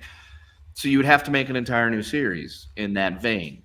Add to that you're picking somebody that most people find to be completely fucking insufferable and one of those preachy people that wants to tell you how to live your life. And you're kind of playing with the knife right there by throwing it up in the air and trying to catch it with your bare hands, because there's a good chance you're going to cut yourself. And that's where we're heading with this one, because if you have Poob take over the title role, and she is going to be Indiana Jones or Anna Jones or whatever the hell they're going to change the name to, Indianapolis Jonestown. I don't know. But I mean, the ending would be the same for the franchise as it was the right. Just fucking drink that Kool-Aid, people. So it's not going to work for those two very reasons. Number one, you're taking away the main character. You're trying to put a new character into that realm and saying, go, be free, do your thing. It's not going to work. It wouldn't have worked. It wouldn't have worked if they tried it with Shia LaBeouf after the last one, when Indy rode off into the sunset with Marion and had fucking Mutt and Jeff take over the fucking role, and he's going to ride around in his motorcycle trying to be fucking the Wild Bunch and solving archaeological mysteries. It wasn't going to happen. Like, it wouldn't have worked even with Shia LaBeouf. It's not going to work with Poob, because Poob's immensely more unlikable than Shia LaBeouf, because I give Shia LaBeouf a lot of shit, but I don't dislike Shia LaBeouf. I think he's a bit fucking out there, but, to each his own. He's not tried to fucking talk shit to me just because I didn't like a movie. So that I know of. It's not going to work. It's like I said, it's not going to work because it's not the same character, and it's somebody that people don't like. We hated her in fucking the Dong Lover movie. Okay, I came Solo. She was that. It was a robot with fucking rights and droid rights forever. Yeah, Oof. Essentially, it was the precursor to Skynet. So no, we don't like it. I don't care if she's a woman. She could be a dude. Again, I already prefaced this by saying even if Shia LaBeouf did it still wouldn't have worked. So no, it can't happen. It ain't gonna work. Don't like it. Ain't gonna do it. No. Just stop it. Wait till you hear what happens to Shia LaBeouf in the Indiana Jones franchise. Like, I won't spoil it for the 3 people that actually care that are listening about spoilers, but I'll tell you off air, it's as dumb as you could possibly imagine. Oh dear God. Is it what I read as a spoiler where he may have perished in an unfortunate war? I'll tell you off air. Okay. This is such bullshit. Like I like. Even what is it? Poob or People Waller Bridge, whatever it is. I know that her and Dong Lover were trying to develop a show together, and I think he left or she left because they just couldn't deal with each other. Like there was artistic, they couldn't agree on something, and I'm pretty sure it was her, because he was trying to probably make sense and make something cool, and she's like, no, it has to be politically correct and diverse, and he's like, no, fuck you, bitch. I'm on this. It's my thing. And I think it was some sort of it was supposed to be some sort of spy show or something like that for Amazon or something, and it just went to shit. Well, then she got to work on James Bond and fucked that up, so. I don't know, man. Like I said, I gave you that suggestion in our chat for the spy thing. So I think that's viable. I think that should happen. Because I'm really tired of Hollywood fucking up these legacy characters that I've grown up with and that we've grown up with. Yeah, believe me, I'm tired of it too. Not a single one has been spared. And we're luckily with our wonderful audience and our wonderful fans and wonderful people subscribing to our channel all the time, we're getting to a place where we can possibly do something about that. So I'm very happy about that. But it's getting to be fucking retarded. I'm getting tired of this shit. I am too. I'm reading the chat. You guys, how much do you think this movie is going to bomb harder than The Flash? Because The Flash put bomb. The Flash wasn't the bomb. The Flash opened up, it was supposed to open up initially at $140 million. Then they halved it to $70 million, and it opened to $55 million. And so that movie was pretty much DOA. Like we talked on yesterday's bonus episode that'll be released tomorrow. This was the most toxic box office weekend in history, possibly. Everything failed. I'm sure it's happened before, but how recent has that happened? But it's one of those things where it's and once again, I'll preface our conversation we had on that episode is you and me talked about this a few months ago. I would say in the beginning of the year while we were going to the theaters every weekend, if not every other weekend, watching good stuff, good shit that was coming out that we wanted to go see. And now for some reason, like it's slowed down and everything's back to being shit. And I think the only thing that we're looking forward to is probably Oppenheimer coming in coming this time next month. So it's like, is there anything good between that? Not really. That's the only thing I really want to, go watch. So it does look legit. I can't wait to see how Christopher Nolan actually exploded a nuclear bomb on film. That's going to be man. He had to, he had to go through the red tape, and I think he had some military connections. But he said he didn't want to do it with CG, and he didn't want to do the real thing. So he got a bunch of cameras together and filmed it. So yeah, I mean, of course, a giant patch of land is going to be unusable for 10,000 years, but it's fine, man. It's all about the realism of film and cinema. So yeah, I wonder how long it's going to take for Cillian Murphy to subside to the radiation poisoning. I think it depends on how close he was. Yeah, it depends on how close he was. Yeah, so I mean, if he was taking those pills beforehand and then he got exposed to it, I think he's okay. He'll suffer a little bit, but if they didn't get him those pills until afterwards, he may not make it to the junkets. So we'll see. Mission Impossible opens up. Oh shit! Mission Impossible. God damn, I forgot about that Indiana one. Jones. Oh my god. All right, Dion. How's Jake? He's doing great, man. The baby. What do you have? And the baby, he had a boy, little James, named him after his stepdad. Her and the baby, they were a little early. There's some complications, but they made it. Baby's healthy. Wifey, baby mama's healthy. His mom had moved out there, so she's gonna be there for him. He's taking a month off and shit, so he's like, they're doing good. They're gonna let her go home tomorrow. So yeah, man. That motherfucker got a baby now. When I cross that bridge, I'll just take a whole year off. It's like, all right, guys, I had a kid. I'll be back in whatever year I have the fucking kid. The year after that, it's like, do you really need that much time? No, but I want to use the excuse. Some people do. I mean, some people do. I took a month off when D2 was born.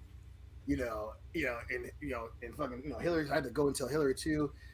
She's like, well, it was a fever dream for me. I was like, motherfucker, I remember every fucking day of that shit. Having a brand new ass baby, crazy ass wife, crazy ass mom and sister. Then my fucking dad had died the night before D2 was born, so that shit was fucking crazy. And I was like, I remember that shit. I was watching a lot of college football with that kid, so I told him, hey, it's about the next month's gonna be fucking crazy, man. So enjoy it, dude. So he's doing good. I'm happy right now. I'm happy. That's good. Dion, through all of that shit that you went through, you still made it to WrestleMania. I liked your priorities, my friend. Yeah, well, you and Hillary were like, yeah, you should go, because I wasn't gonna go, and you and Hillary were like, yeah, you should. And I was like, all right, these motherfuckers, I ain't watching myself, so they're probably like, you need to fucking go and chill. So yeah, I still that was one of the best wrestlers. The year that my kid was born was pretty fucking dope. Yeah, 2014 was a wonderful year. I graduated from college. The beginning was kind of rough with the dad dying, but the fucking the other 80%, 85% was pretty sweet. Yeah. Folks, we didn't have a podcast back then, but I'm sure we've talked about it enough. If one of our listeners wants to string together all the times we've mentioned WrestleMania 30 and create a supercut, we'll send you some free t-shirts, a free copy of some books, and we'll be eternally grateful. Yep. Damn strippers got me that time too, Nick. That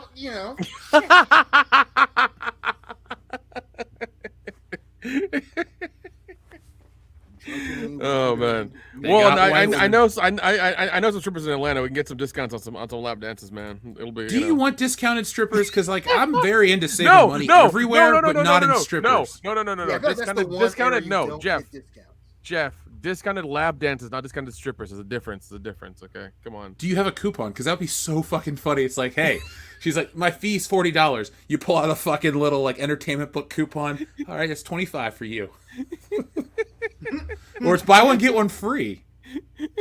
I mean, I think it's like 3 for the price of 1 or something like that. I forget what she told me one time. This deal keeps getting better all the time. I haven't gone. I need to go. Now, fuck, man. It's like, I want to visit Dion for his birthday. I want to visit you for the horror con. We can get discount strippers in between there. Like, this is going to be a great year. 2023 actually is pretty awesome. Disney's falling apart, which is great for us because, hey, content. But 2023 is a win. Folks, tell us how your 2023 is going in the chat right now. You can tell we're having a good time. We're building a better bullshitters. Yeah, and if Disney goes to shit, you at least have our content, especially Right. you're really gonna need our content for next year. 100% you are. Yeah. Next year's gonna be rough. Yeah, but look, we'll be fine. They'll be fine. But I'm just saying, like, the thing that's I'm trying not to allude to it too much, but like what's gonna happen next year with the fighting and the debates and the yeah. Yeah, it's the wonderful world of voting and election season. Yeah, so that bullshit, so you guys are gonna, we're really gonna need to ramp up the content for that year. We will. Don't worry. We're already starting some of our content for this fall, folks. So just join us each and every week. Have fun with us. This is a great place to hang out. Get to know your fellow fans in the chat. People go hang out and in the name of WCBs. It's a good time. And you can come hang out with us in about 2 months. Just think, guys, 2 months from today, we'll be back from Horror Hound and we'll be sad that it's over. I know. But we should start getting the beer ready. Let's start chilling that beer. It's going to be a good time. Yeah, dude, I still got the fucking Rhino Dart from Steve Lemmy that's in the fridge right now, so we can try that out during our live stream and see if it's good or not. Wait, Nick, did you just say Rhino? I said Rhino. That's what I heard. Oh, God. I'm so glad that guy has a beard, but sometimes you just need a better name. Did you see that guy accidentally hit that moose with his car? No. Holy shit. Jamie, pull that video up.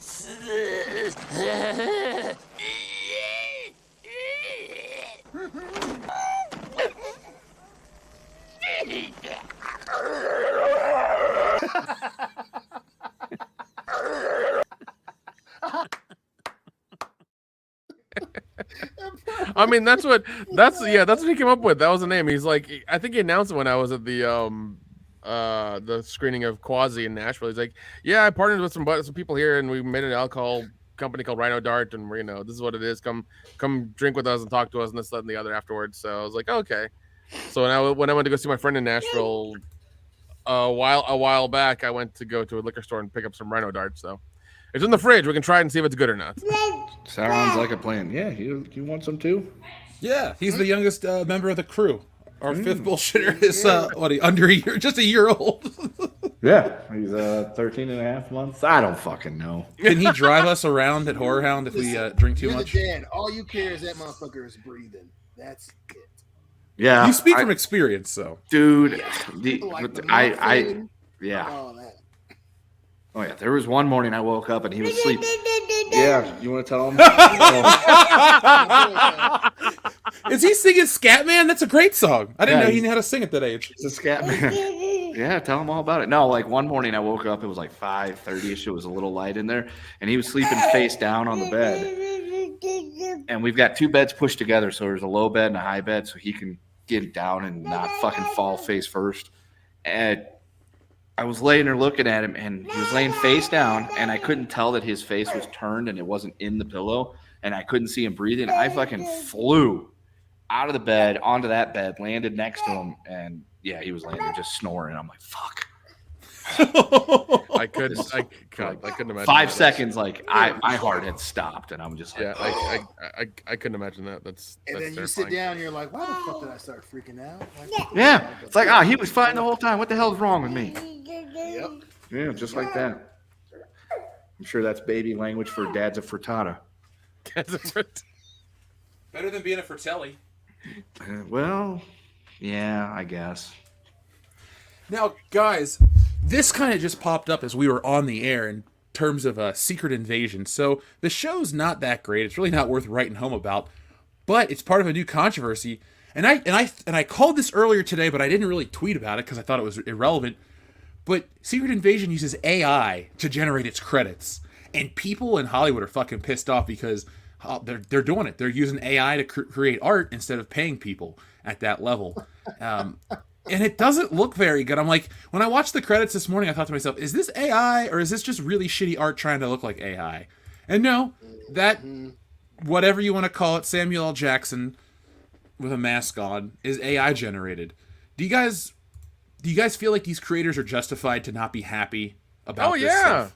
Oh yeah, man. Yeah, they're being replaced. They now know what it's like when they go to Walmart and they use those automatic checkout things. Yeah, but the people at Walmart are much different.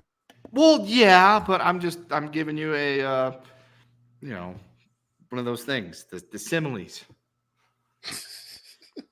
That's fair. Look, I'm just giving you shit, so I mean, listen, yeah, I get especially if it were to come to writing scripts and shit, because you motherfucking know places like Disney would love to do that.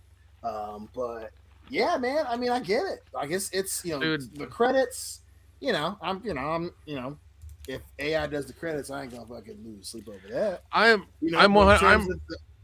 Go ahead.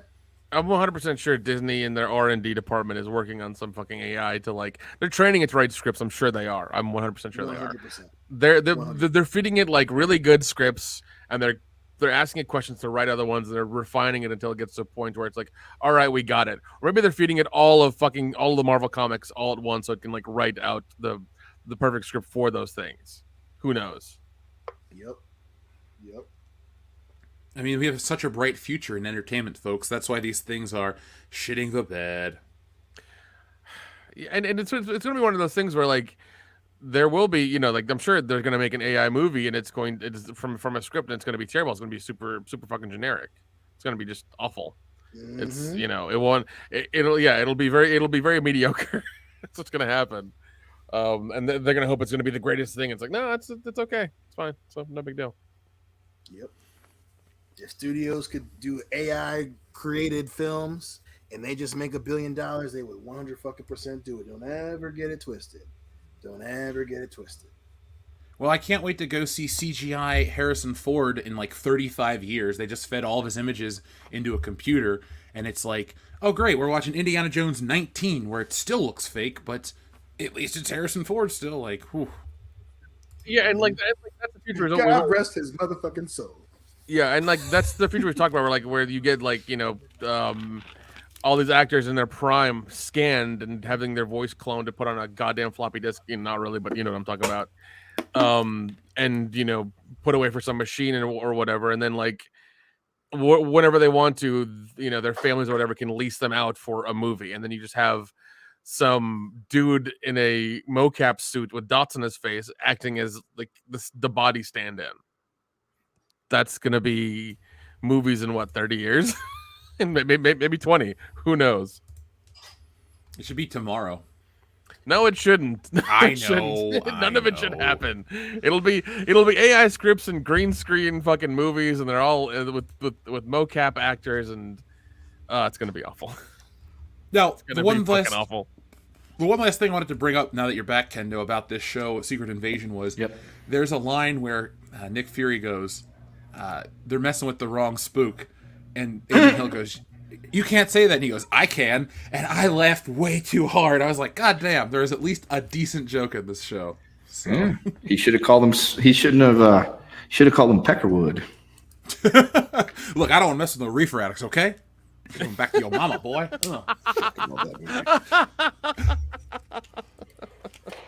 Have we ever done Back to the Future for the channel? I don't think we have. We've talked about it. We haven't, though. Yeah.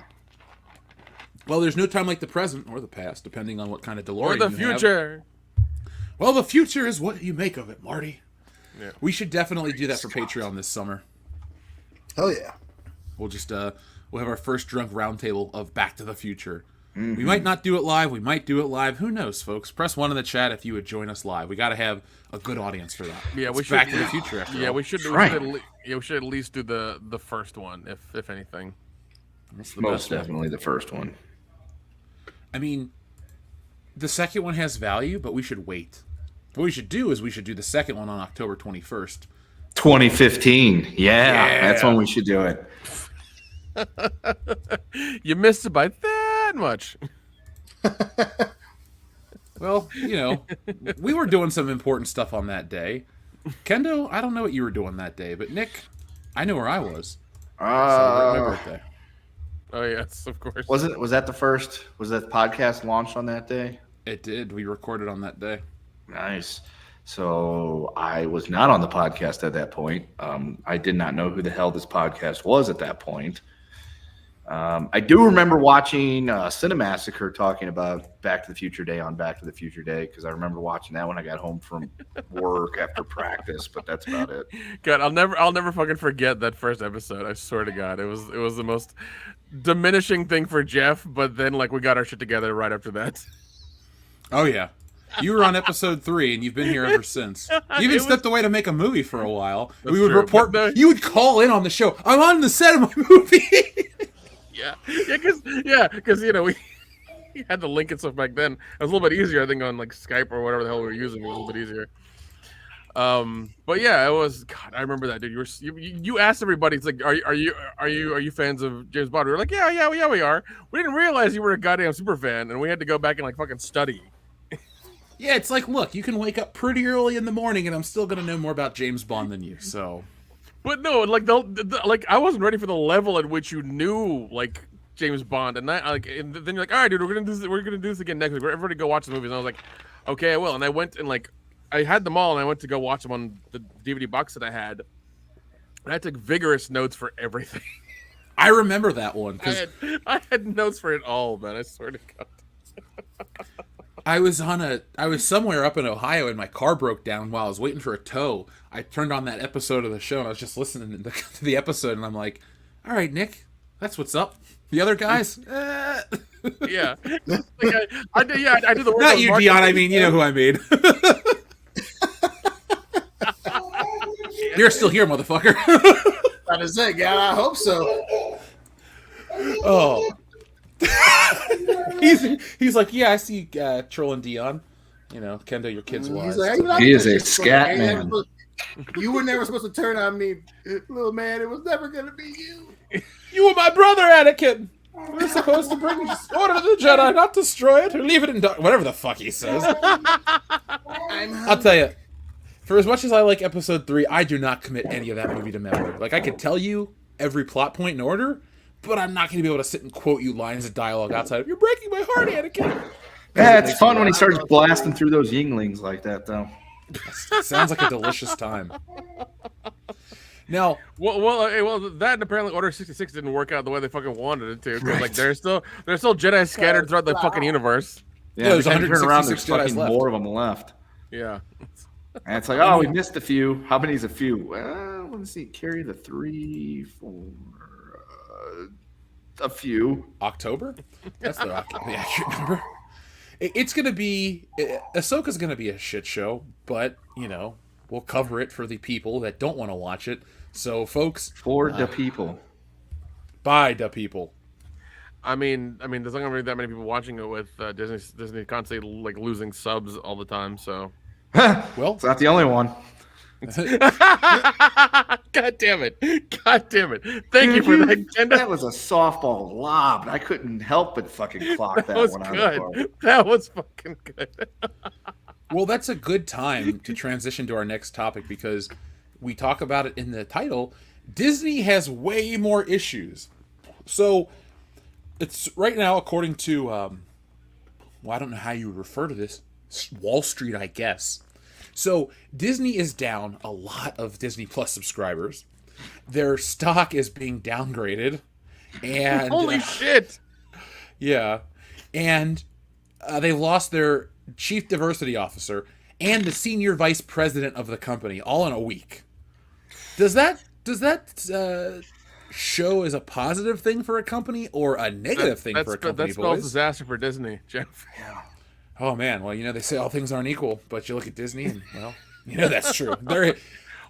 I was watching some YouTube guy had this thing where it's like, oh, Disneyland sucks now or whatever. And he went through the breakdown. I think he said for 5 days at Disney with the hotel and mind you, this is like, you know, like a father and son going there only, eating there and stuff and staying everything. He said it was 30 with the flight from like Chicago or whatever. He said it was $3,500 for that whole trip Per person? for both of them. Though that's the total price. That's the total price of the entire trip. It's like a father and son going to Disney, going to eat like each park or whatever, eating there as well, staying nearby, with the flight and everything was $3,500 was the calculation he came up with.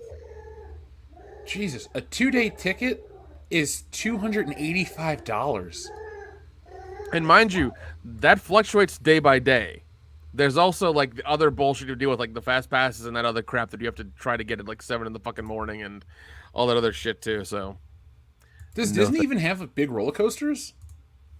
Or is it just a bunch of themed bullshit? I think it's with the theme bullshit. I think they had like didn't they have like the rock and roller coaster or some shit like that? I think the only fast ride. I mean, there's also like Space Mountain and shit, but I don't know. The newest one is Tron. Well, everybody wants to ride on Space Mountain. Woo! Good old Nate. How many years do you think he's got left in the tank, boys? Shit, minus 10. 10. He should have been dead by now. Dion, I know that hurts your soul, being such a Ric Flair fan. Yeah, man. You know, don't be talking about Ric Flair like that, motherfucker. You know, I ain't trying to kill him. You know, just stop wrestling, bro. Yeah, just do a podcast where you tell us about all the fucking crazy shit you did in the 70s and 80s and charge $5 an episode, and that's all you'll need for the rest of your life. Didn't he try to do that already with his son-in-law? Yeah, but he didn't tell any of the good shit. Well, that's where he fucked up. Yeah, he was trying to get back with the WWE. And, you know, folks, you want these companies to give you the good shit, and Disney's not giving you the good shit. And I know we were all angry over Star Wars and all the mismanagement of the properties, but this is what happens. The fans were right. For every show website that wanted to make an article about, oh, the fans are just terrible, they're stupid, they don't know what they're talking about. Every time you're called a racist for not liking one of their terrible decisions, this is what happens.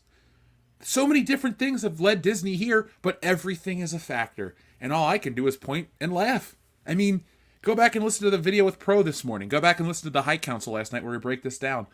This is not a company that is the happiest place on earth. I'm not saying they're on their dying last legs, but according to Pro, Disney is not going to see a profit this year in any of their films. That's Maybe a shame. next year maybe with Deadpool. That's the biggest shame on the planet, Kent. I'm seriously playing my mini violin right now. J. Jonah Jameson would be proud. But like, it's Deadpool next year is the first chance they can make a profit. If that happens, and also with the strike happening, there's no production happening for a while, so they are quite fucked. Couldn't happen to a nicer group of people. Though. I have no sympathy for them at all. I have none for them. I know some people are like, oh, the people who work there, you can't have some. No, listen, everybody there is going to find a job somewhere else. Is going to be fine. They'll be okay. They'll land on their feet. They'll be fine. Yeah, because they're talented enough to work at other places. But do you think they're going to try to take their bullshit to other companies? Because clearly the ideals that Disney is pushing into their entertainment is pushing people away. It's not just, it's a factor in everything here. Will another studio blindly accept this crap, or do you think they're just going to be like, this doesn't work for Disney, so we're not even going to try it? I don't know, man. It really depends. It seems like everybody's on the wanting to get the highest ESG score ever. So I don't know. Do you get like tickets at Chuck E. Cheese or something if you have the highest score? I think they throw you a pizza party. I think George Soros comes by and throws a pizza party on Friday. Is when if you get a, like an 85 or above in your ESG score. Oh, it's like when you sell the most magazines in grade school. There you like, go. Yeah, there you pizza go. party. There you go. There you go. Or you sell the most popcorn as a Boy Scout or whatever it is. So yeah. We had to do candy bars in grade school, and if you won, you just got a congratulations because it was your duty to bring money to the school. Yeah. Bastards. I know, right? I wanted to go on the pizza party with the limo, but I just bought one subscription to Nintendo Power for myself, and that was it.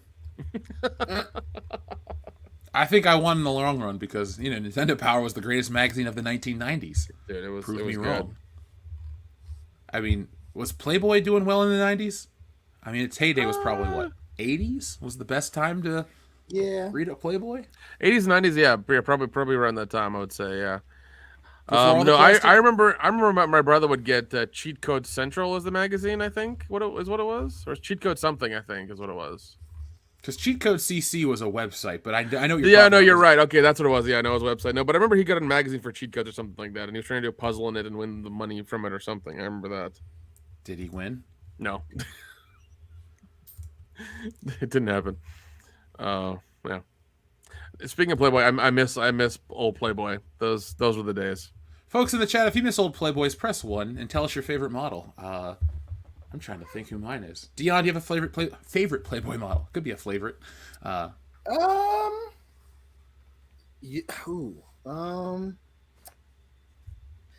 Just because of the wildness that happened after she left, I gotta say Anna Nicole Smith. I mean, she was, prime Anna Nicole Smith was fine, and she was like the from shitty movies to feeling bad when she passed. Like, I think she's gotta be my fave, man. Yeah, she was doing Skinemax movies there for a minute. Just a minute? Well, How many minutes, Nick? Have you seen all those minutes? I'll tell you off air, Jeff. Don't grill me about it right now, goddammit. Don't talk about grilling, man. I'm hungry. It's 11 o'clock, and I'm not going to eat again today. I know. Mine's from the 80s. Patricia Fiorelli, like old school. That's where we take it. So Google that if you want, or don't Google that. I don't care. But don't tell me if you do. Mine is Jamie Presley when she was on there, man. She's hot. Still is, man. And she's a good actress. That's the weird thing is like she's really attractive and also a really good actress. It's the 1-2 punch. Yeah. Folks, don't forget that we're world-class bullshitters. We want quality. Sarah Jean Underwood. I know you like her too, Nick. Oh man, yeah, she's all right. She's okay. Would you watch her in a Scooby-Doo movie? Oh yeah. I'm still writing my Triple X porn parody about that. So, I hope to make it in a couple of years. It'll be the highest grossing porn parody next to Axl Braun's work. Yeah, I want to make so much money. I'm gonna get a call from it. It's like, hey, buddy, you want to join my team? I mean, look, everybody loves a winner. So join the last standing Samoan porno studio, and That's the dream. That's the fucking dream. You don't want to star in these. You just want to make money from it. Got it. Oh yeah. I just want to be the guy in the corner with the cigarette, being like, "Show me your tits, sweetheart." Like that's the guy I want to be. Oh, you want to be Craig Robinson? Yeah, from that's Zack not and Miri creepy. Make a porno. Yeah, if I could be him, that's fine. Also need to learn to play the piano. I guess. Take your panties off. He's a good actor. He hasn't done shit in a while, though. I don't think. He's the Pizza Hut man. When you got Pizza Hut money rolling in, what else do you need to do? That's true. I forgot about those commercials. We need to become the Pizza Hut man. Oh man. So, folks, the Disney situation is darker and darker every day, and my guess is at the end of 2024, China will just buy Disney, and then there'll be no black people on their posters. That's a really dark. Well, shit, I don't want to make a joke about being a dark fate, but it's kind of a messed up scenario. What if that happens though? Do you think enough people in America would get upset, or they would just be like, we don't care. We're still going to go see the Disney movies? It's a great question. I'm not sure what'll happen. I think people that are already fans of Disney are probably going to stay fans of Disney because their heads are already in the sand when it comes to stuff like that to begin with. Like they don't care that China, shrunk, that Disney did these things like shrinking Finn on the poster to appease China, or the Mulan film being filmed by the camps, the summer camps, so to speak, and all that other good stuff. I don't think they really care about that stuff. I think at the end of the day, they just worry about the fact that they can watch The Lion King with their kids. Yeah. But here's the fucked up thing. What if Tornado T says, if Saudi Arabia or China does buy it, it becomes better. They actually turn it back to like Disney in like the late 80s or early 90s where they were making fun stuff. That would be really weird. It would say so much about society. Yeah, wouldn't that be really crazy? It's kind of like alternate 1985 from Back to the Future 2. And I don't know if I want to live in alternate 1985. We might actually get Song of the South re-released. Yeah. And it becomes their highest grossing feature in 10 years. They go through the archives and like, what's this movie? It's been buried underneath everything else. It's like, oh shit. So they find a couple of film reels and scan it and release like the fucking 4K Ultra UHD Nick, of it. Joke's on you. Disney's already upscaled it but they just haven't released it. They're like, we need to save it for the archives. We'll just tell everyone it's been destroyed. I don't doubt it. I really don't doubt that. I mean, I've seen that movie.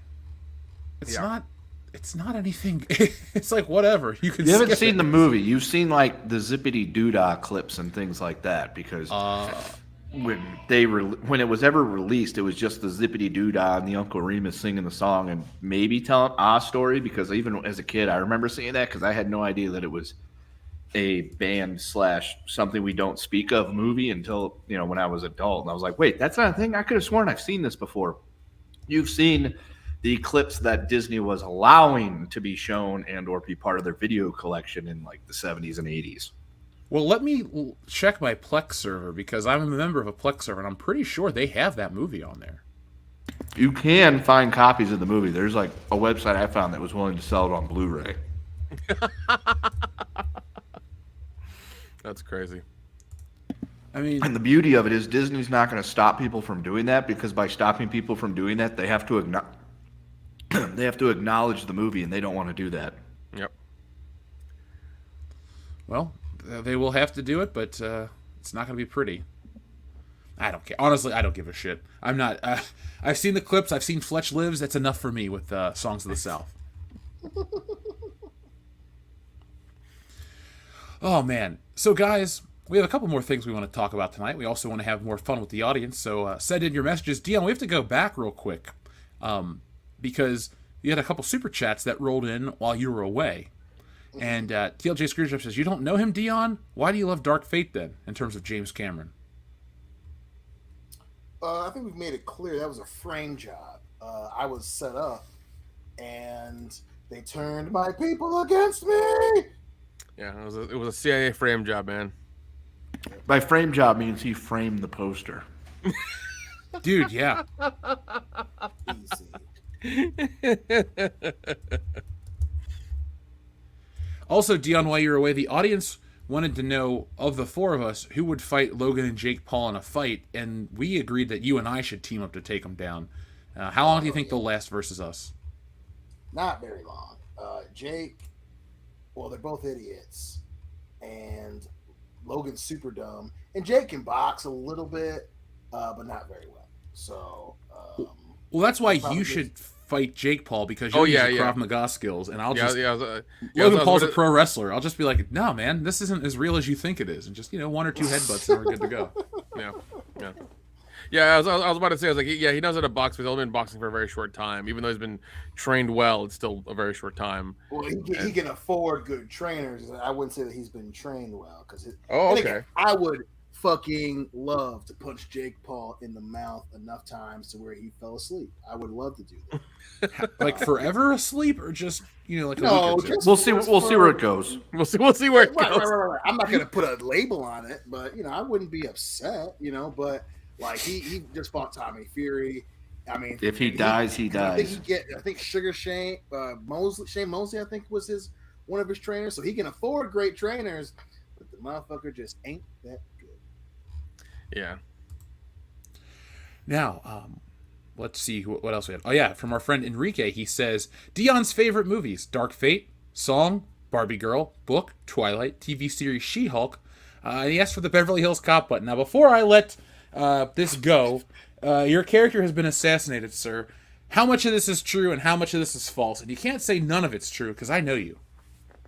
Listen, I will not stand here and be personally assassinated. Aren't you sitting down? In my own podcast. I will not stand for this debauchery, this barbaric attempt at character assassination. I, for one, sir, will say what I've said from the beginning. I did not have sexual relations with that woman. Are you sure you did not? Nope. I mean, yeah, I'm sure. Are you positive? Nope. Yeah. I did not hit her. It's not true. It's bullshit. I did not hit her. I did not. Oh, hi, Mark. All right, Dion, you said it. I mean, to be fair, unless that woman's name's Hillary, I'm inclined to believe him. By the way, that movie's coming out in theaters again, or in Regal theaters. I think the 27th of this month. So Yeah, it's not like I'm already going to it. yeah, I might go to it as well while I'm home and just be like, yeah, I missed this. Yeah, the first thing I did over Christmas with Dion was watch The Room, and I hadn't seen it in years, and we were just. I can imagine the first time we're together at Horror Hound, like Friday night, we're gonna turn on the fucking Room and just watch that. Yeah, I don't plan on being very sober on the off hours. You know, it's like for the audience, I will be there. We'll have a good time. We'll be very professional. But when we're back in the hotel, we'll be full of St. Elmo's and delicious. What are we getting? Bourbon this time? Yeah, and we also have our Sinatra, Jack Daniels to finish off as well. And then we're going to auction off the bottle for $1 million. All proceeds go to Nick Utam. Sure, for $1 million. We just reinvest in the channel. If I get $1 million, I would go ahead and write like 10 movies then, or sorry, 20 movies. 20 movies. There we go. Well, you can write them now, but you could produce 20 movies on $1 million. That's what I'm gonna say. Yeah, that's what I'm saying. I'm gonna produce 20 movies into that $1 million. They're gonna be better than anything Disney has ever done. Well, you could at least have the Disney Craft Services budget for one day on She-Hulk. That'll work. For one day. I mean, that's nice, but I'd rather make fun, crazy shit that we would have fun making. That would star us and our friends, and other people would enjoy as well to watch. Like that's what I would love doing. So that's what I would do. I want to be a part of it. Well, no, that's why. I mean, that's what I would do. 20 movies with all of us in it. Across all the genres. We can do the one we talked about yesterday off air. That's our best one. Mr. Velvet Rib Tips Johnson. Yes. Yes. Here's that button you requested. Me off, all right, man. Jerk somebody else off. This is bullshit. I need $5,000, not $2,000 thing, man. Don't do this to me. Look, don't be unreasonable. You're not dealing with Johnny Bananas. Come on. Yeah. No, I know I ain't dealing with Johnny Bananas, but can I have my money? Can I say it slow for you? Look, I need $5,000. Read my lips. $5,000 is what I need. Yeah. Thank you to Enrique Vasquez for that super chat. We greatly appreciate that, man. Up next, we have one from Darian217 who says, "Race to the bottom. The Flash, Elemental, Indy 5. Which one will have the lowest and highest box office?" And then he asked for the special Dion button. We'll press that after we talk about that. Lowest is gonna be Elemental, hands down. Yeah, that thing's a fucking flop. Yeah, because I remember hearing it come out a few years ago and they showed the trailer of it. And then I didn't hear anything about it. And like you said, Jeff, they started like really hammering it home. I think about a week or two before it came out, and then whatever. They're just not giving it its due diligence. So yeah, it's gonna flop hard. It's gonna be interesting to see how hard Indy 5 flops. What if it makes $1 billion and breaks even? Okay, your laugh says enough right there. Oh man, that's really wishful thinking, Jeff. Oh, I'm not wishing that at all. I know, but yeah, I'd like to go to this movie and be the only person in the theater. That would be fun to me. That's probably going to be. I mean, yeah, it's probably going to be the case for most of that weekend and most of the viewing of the movie. So. You don't think the old guys are going to come out in droves to see Indy on one last adventure, even though they fell for the trick 15 years ago? No, because his last adventure. I'd like to hope that answer is no. No, because his last adventure had the name in it, Last Crusade. That was it. That's a very fair point. Yeah, he's right. You're gonna die. Thank you, Dion. Thank you. I got your back, bro. Yeah, I'm going with Elemental there, Darian217. I do not think that movie's going to make any more money. The villain is a fucking pipe. Wait, hold on. Like a crack pipe? No, like an actual dripping water pipe. Okay. I love how me and Kendall went to the exact same thing. Like a crack pipe? Is it a copper pipe, a lead pipe, aluminum pipe, PVC? It's a CGI pipe, Kendo. It's a CGI pipe. I don't know what material CGI is, but that sounds expensive. Yeah, as I say, does it have VOCs that it emits, or is that like the new thing to keep that from happening? It's made of unobtainium. Okay, it's pricey. Huh. No, Kendo. It's a new environmentally friendly bamboo pipe. That's what it is. Oh, okay. How does it handle it with hard water? Does it like corrode easily? Does it just, never mind. Inquiring minds want to know. I'm with you. I want to know. Oh, I mean, like, how well does it hold up? Dear God, the worldwide box office right now is $54 million. I mean, if you build your house out of with bamboo pipes, you don't have to worry about anybody busting in and fucking stealing on your pipes. Is that a concern for you where you live? That people are just going to break in and steal your piping? No, because my house is occupied, but some of the unoccupied housing around here, it could happen because copper fetches a pretty good price. Although nowadays most people are hip to the fact that somebody that you have no idea who they are showing up and randomly trying to sell you a bunch of copper pipe is a red flag. Yeah. Well, I guess, times are tough. People will still pay for that bullshit. Yeah, no. Times are tough, like you said. People are hungry. I am. Stop talking about food, man. It's late. I'm not going to eat. I'm not going to go to... I can't go to any restaurants. They're all closed. That's the thing that sucks about Cincinnati. Everything closes at 9 o'clock. Even before the pandemic, it's like, well, shit, it's 9 o'clock. Yeah, you're staying in all night, dude. There's nothing to do. You can get a La Rosa's Pizza ordered, but it's La Rosa's Pizza. You want to know what the good news is, Jeff? You're not in California anymore dealing with their fucking commie bullshit. That's true.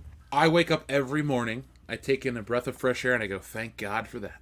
Right. Yeah. And Gavin Newsom's not in your bed trying to fucking spoon you. Yeah, that was a little weird. I was like, go back to your garden parties, asshole. Leave me the fuck alone. Xavier to God says, is Star Wars successful without the Force and lightsabers? I say because the first Star Wars movie only has a little bit of it, and it's the best one. Yeah, and look at the first season of The Mandalorian. That barely had I don't think it had any in there, and it was really successful and very well done. The Chicken Man busted out that black lightsaber that everybody creamed their jeans over at the end. Okay, so the majority, so the majority of the show didn't have any of that stuff in it, and still was wonderfully received and done and everything. And then Disney took this thing that they had that was good, and they shat on it. Oh, did you expect me to do anything different? It's the Disney way, bro. Yeah, it's par for the course at this point. It is. Shrubbles08 says, is today Thursday? Darn it, I'll take a ludicrous... Oh, wait, we got to press a button. Did we forget somebody to press a button? Oh, the horses one. That's what it was. Yeah, we did. All right, let me go back and give you the horse button. Sorry, Dion. I'd apologize if I meant it, but I love you, man. Not forgiven. Oh, it's okay. You brought this on yourself. I brought this on you. The audience brought this on you. Blame Darian217. Who are you? What are you doing here, and where are my horses?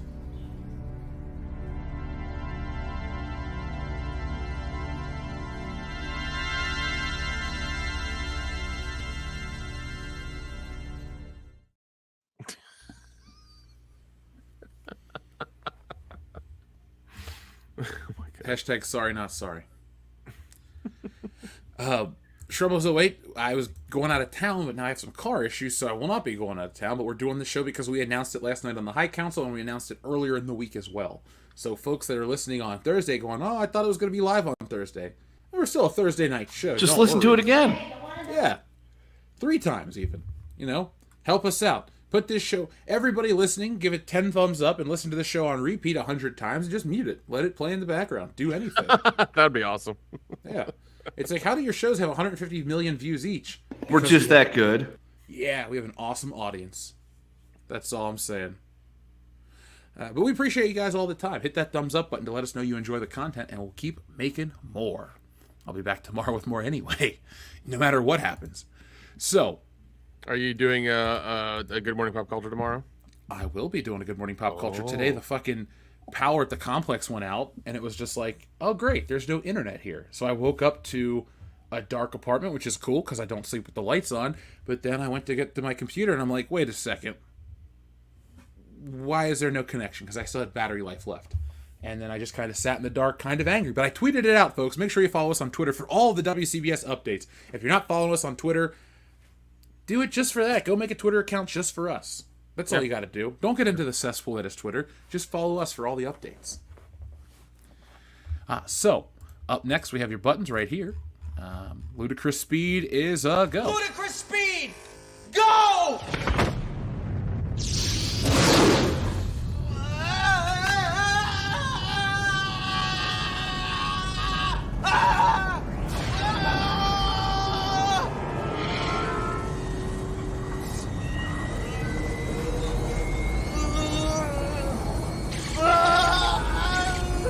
What have I done? My brains are going into my feet.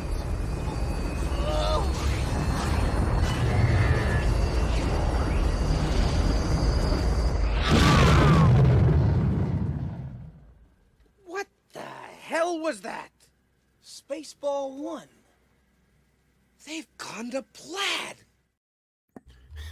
Yes, they have. And now that we've taken our hiatus away from the motorcycle button.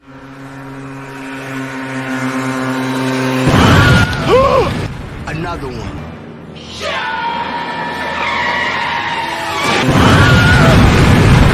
Another one. Another one. Another one. Another one.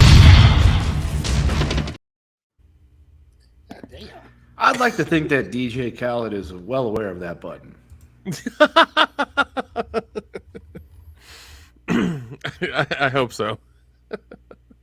I'm kind of banking on it, or else this whole time it's been a lie what we've been doing here on the channel. So We did it for DJ Khaled. Another one. Buy a house for your mother. All right, sure, man. Give me the money. I'll buy my own house, no problem. She's a good lady. She deserves it.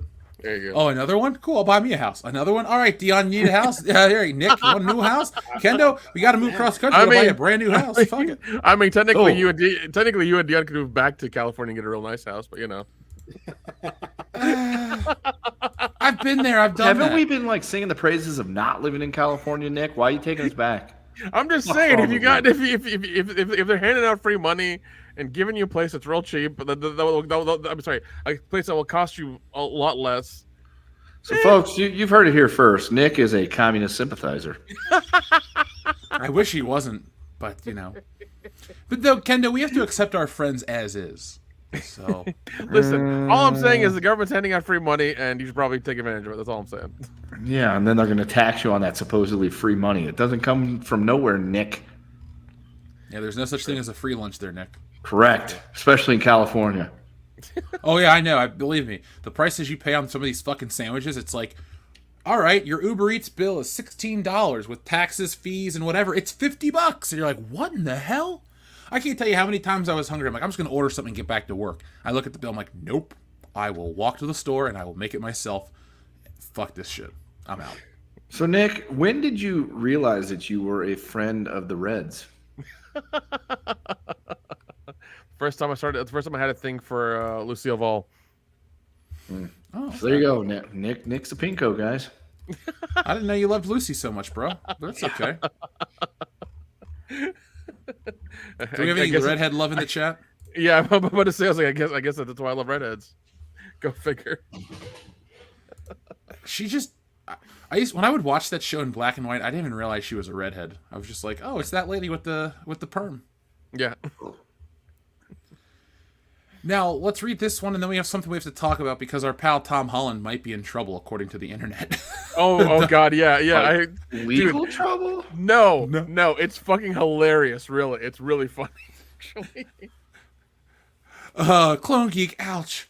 Adama says, hey guys, I just want someone to tell Hollywood to stop with the reboots and remakes. Write something new for crap's sake. Well, at least there's Comicsgate, John Cena, and it's me, Austin.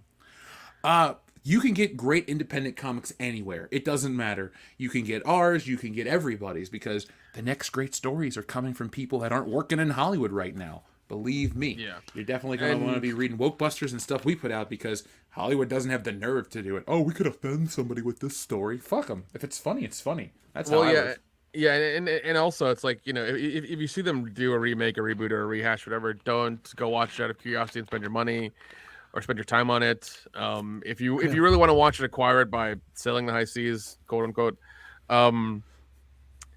This way they don't get anything out of it.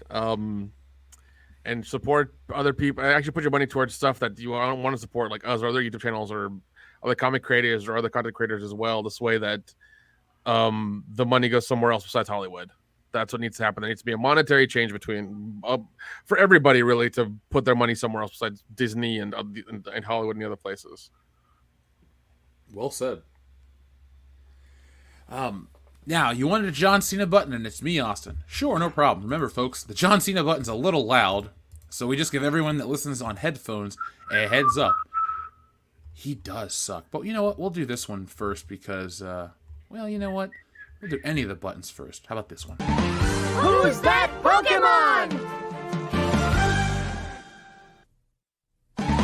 It's John Cena!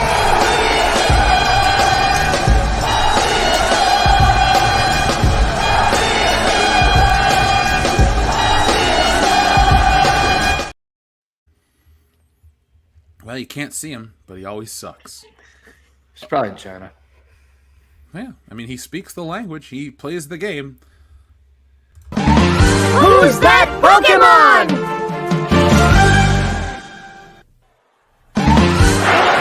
It's me, Austin! Oh, son of a bitch! That makes me laugh every goddamn time. I know. I would pay. I'd pay a lot of money for a higher power Vince McMahon action figure. I'm just putting that out there. But it has to come with a clip of JR going, "Oh, son of a bitch," every time you press the button. Yeah, I mean, it's funny, but if you don't have JR going, that's all son of a bitch. It just ain't complete. Well, you gotta get the whole set. Now, guys, where were we at here? Did you watch Tom the Kraven Holland. the Hunter? Oh, Tom Holland, that's what it was. I knew it was Spider-Man related. We'll get to that later. But there's this new trailer featuring Zendaya where she's getting double teamed by two white dudes. And apparently people on the internet are concerned for Tom Holland's well-being. So I watched this trailer because of Nick. I'm not either. So the trailer for Zendaya's next film just dropped its trailer, and it's a lot. Challengers sees Zendaya become an epic pro tennis player by the name of Tashi Duncan, who at the height of her fame has a threesome with two other male tennis players before an injury destroys her career. Yeah, I wonder how she got hurt. Yeah. Well, she blew her knee out. It shows it in the trailer. Oh yeah, getting blown out. All right, dude. It was such a retarded trailer. I was like, all right, I'm sure people are gonna go line up to see this movie. The trailer's a Lifetime movie, but at like a Hollywood level. Like that's what it is. That script is just a fucking Lifetime movie. I swear to God. Because I watched trailer as well, and I was like, this reads like a Saturday night fucking Lifetime movie is what it reads about. You know, it'd be much better on Skinamax, but hey, we got to have the big budget Zendaya version. And apparently, the old Julie Strain version. Oh God, yeah, and Skinamax doesn't exist anymore, so there's that too. So we do live in the worst timeline. Really blow her knee out while fucking these dudes. She did in the trailer, she's just playing tennis. They blow something else out in that scene, but no, the trailer, she's just playing tennis, and she like takes a bad step, and it shows her leg break. It's like one of those trailers that shows you every beat for beat or every beat of the movie, and you're like, I've seen this whole story now. I don't need to spend my time really, no, watching it's that trailer is fucking terrible. Life is hard. Thanks, fucking Miramax. So, after the fairly steamy scene that you see on screen right now, folks, people are a little worried about Tom Holland. Zendaya has been in a relationship with Spider-Man for years, and people are concerned that the cutest couple in Hollywood may have not a bright future. Now, seeing that Zendaya is with not one but two guys in the films have many fans in a tizzy. Twitter's been filled with comments on the matter. I mean, it's not like she's actually fucking them, right? Yeah, I know. Like nobody can separate the fucking like the trailer from it being a movie to like the actors. It's like they're playing pretend, right? This is like a movie. They play pretend. They get paid to play pretend. Like that's how it is. They have intimacy coaches on set. Bone each other. God, must I have love the internet. Super fucking method. Yeah, this isn't the 70s where they're actually going to do this stuff. I just can't believe people are that gullible. They're like, oh my God, poor Tom Holland. At this point, it's not gullibility, Nick or Jeff. This is just pure stupidity. I know, but I don't want to keep saying the same thing of how ridiculously stupid society is. But I mean, society then does and goes and then backs it up with shit like this. So there you go. I mean, shit, if it's trending on Twitter, it ain't that much to read into. Twitter be getting upset about fucking Twitter bullshit. That ain't real life. The goofy motherfuckers on Twitter that were tweeting about Tom Holland, oh God, we're worried about him. You know, they probably finger pop themselves while watching the last 30 minutes of No Way Home.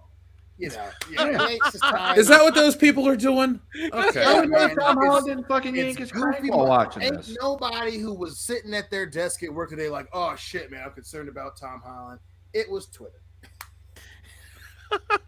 I'm always concerned about Tom Holland. That's actually a good point, Kendall. Like, yeah, maybe Tom Holland was yanking his crank at this scene. Who knows? He's off camera. It's just like, oh, Tom was there. Yeah, like Zendaya's like, hey, Tom needs to be in for this whole scene, for this for the stuff, and the director's like, oh no, is he mad that you're in the scene? He's like, no, he just likes to watch. He just likes to watch. Hey, Dion, have you ever noticed that, you know, in a film where it's a chick getting railed by two white guys, it's art, but if it's two black dudes, it's a porno. Like, I mean, double standards are a problem. Just saying. I mean, plus, what do they think looks better? Zendaya getting railroaded by your neighbors in your suburb, or two brothers that go to school estate? Shit, they chose the two white boys. Well, it's the safer alternative. If you're going to have a gangbang on film, you know, make sure they're nice, acceptable, clean-cut boys. Exactly. You want them to have a good high credit score. Is that how you get into all these sexual exploits in real life, folks? It's like you just have a good credit score and women will just be throwing themselves at you. Oh, you have a 720. I'm wet. It's like, what the fuck? Yeah, Jeff. When you go to those key parties, you have to carry your FICO score as well, just in case. I did have a good time, so I guess I got that going for me. 720 and above only, man. That's how it works. What a shitty society we live. But yeah, I saw this. I mean, the thing is that you're not wrong. They want people with a high credit score. Like that's like it's a joke, but like that's funny. I mean, it's kind of fucking true. That's how they're going to get everyone to have perfect credit in this country. They're like, look, if you have perfect credit, even you can have Zendaya. It's like, I don't know. It's like, I mean, I think I'm going to stop paying my bills if that's the case. Yeah, me too. Right now, I ain't got it this month. Sorry. Like, who do you get if you don't pay your bill? Like, Tobey Maguire. Tobey Maguire comes to your house. He's like, look, man, you haven't paid your bill. Benda. Oh, God. That's just... I don't want to think of Spidey like that. Like, holy shit, you're Tobey Maguire. Yeah, you're fucking late on your Capital One bill. Sorry. Tobey Maguire kneecaps you? Oh, my God. Spider-Man, no. No, man, it's cool. I'll pay. You want 2 months? 3 months? I'm good. Could you help me out and tell me what it's like to work with Sam Raimi? No. Pay your fucking bill. Yeah. Okay, Tom. AT&T is pissed. Oh my God. I mean, that would be a much more interesting world to live in if that was the case. I'm glad it's not, though. I just wanted to bring this up because this is like the thing that people are talking about right now. And I watched it and I went, wow, this looks stupid. I kept seeing it on Instagram. I was like, everybody's like really worried about Tom Holland. I'm like, why? Because his girlfriend's in another movie? Like, okay. Yeah, trust me, he's doing okay. Yeah, he's off doing Spider-Man, but she's a part of Spider-Man too. What'd you say, Dion? I said he's doing okay. She's bringing home the butter and the bacon. He ain't getting worried about it. I just don't care about like the newer era celebrities. They look like these two actors just look like children to me. So I'm just like, I don't even think about them in that way. They're just Spider-Man and MJ. Well, plus it's like this whole thing. It's like, oh, that's cute. They're trying to play grow up. Like they're playing grown up right now. She's doing sex scenes with the two dudes who intern at my bank. You know what I mean? That's cool. Yeah, we'll spit roast Sally over here. Yeah, little Eiffel Tower going on. And it's very funny that she did this after playing an 18-year-old last year. In Euphoria or whatever is what you're talking about? Yeah, Euphoria and No Way Home. That's yeah. Or because she's like 16 in Euphoria or whatever, but Yeah, like oh, she's Peter Parker's girlfriend. Now she's getting railroaded by the fucking Facebook twins. The Winklevoss twins. Yeah, Winklevoss. There you go. Just name the movie Winklevoss. I'm sure more people would go see it than whatever this Dude, is. that would be hilarious. Seriously. Oh my god. Winklevoss. Or How I Stopped Worrying and Learned to Spit Roast Zendaya. That should be a T-shirt one day. That's all I'm saying. Oh my god. So, folks, we will not be reviewing that movie. We will not be reviewing the sex scene. We will not be talking about it beyond this episode of WCBs. Because if you watch the 2-minute fucking trailer, you will know the entire goddamn movie. Like, it's just really blatant and dumb that they did that. Yeah, let's spoil it for him. So, Nick, she's a tennis player. She bangs both of these guys. Yep. She blows her knee out.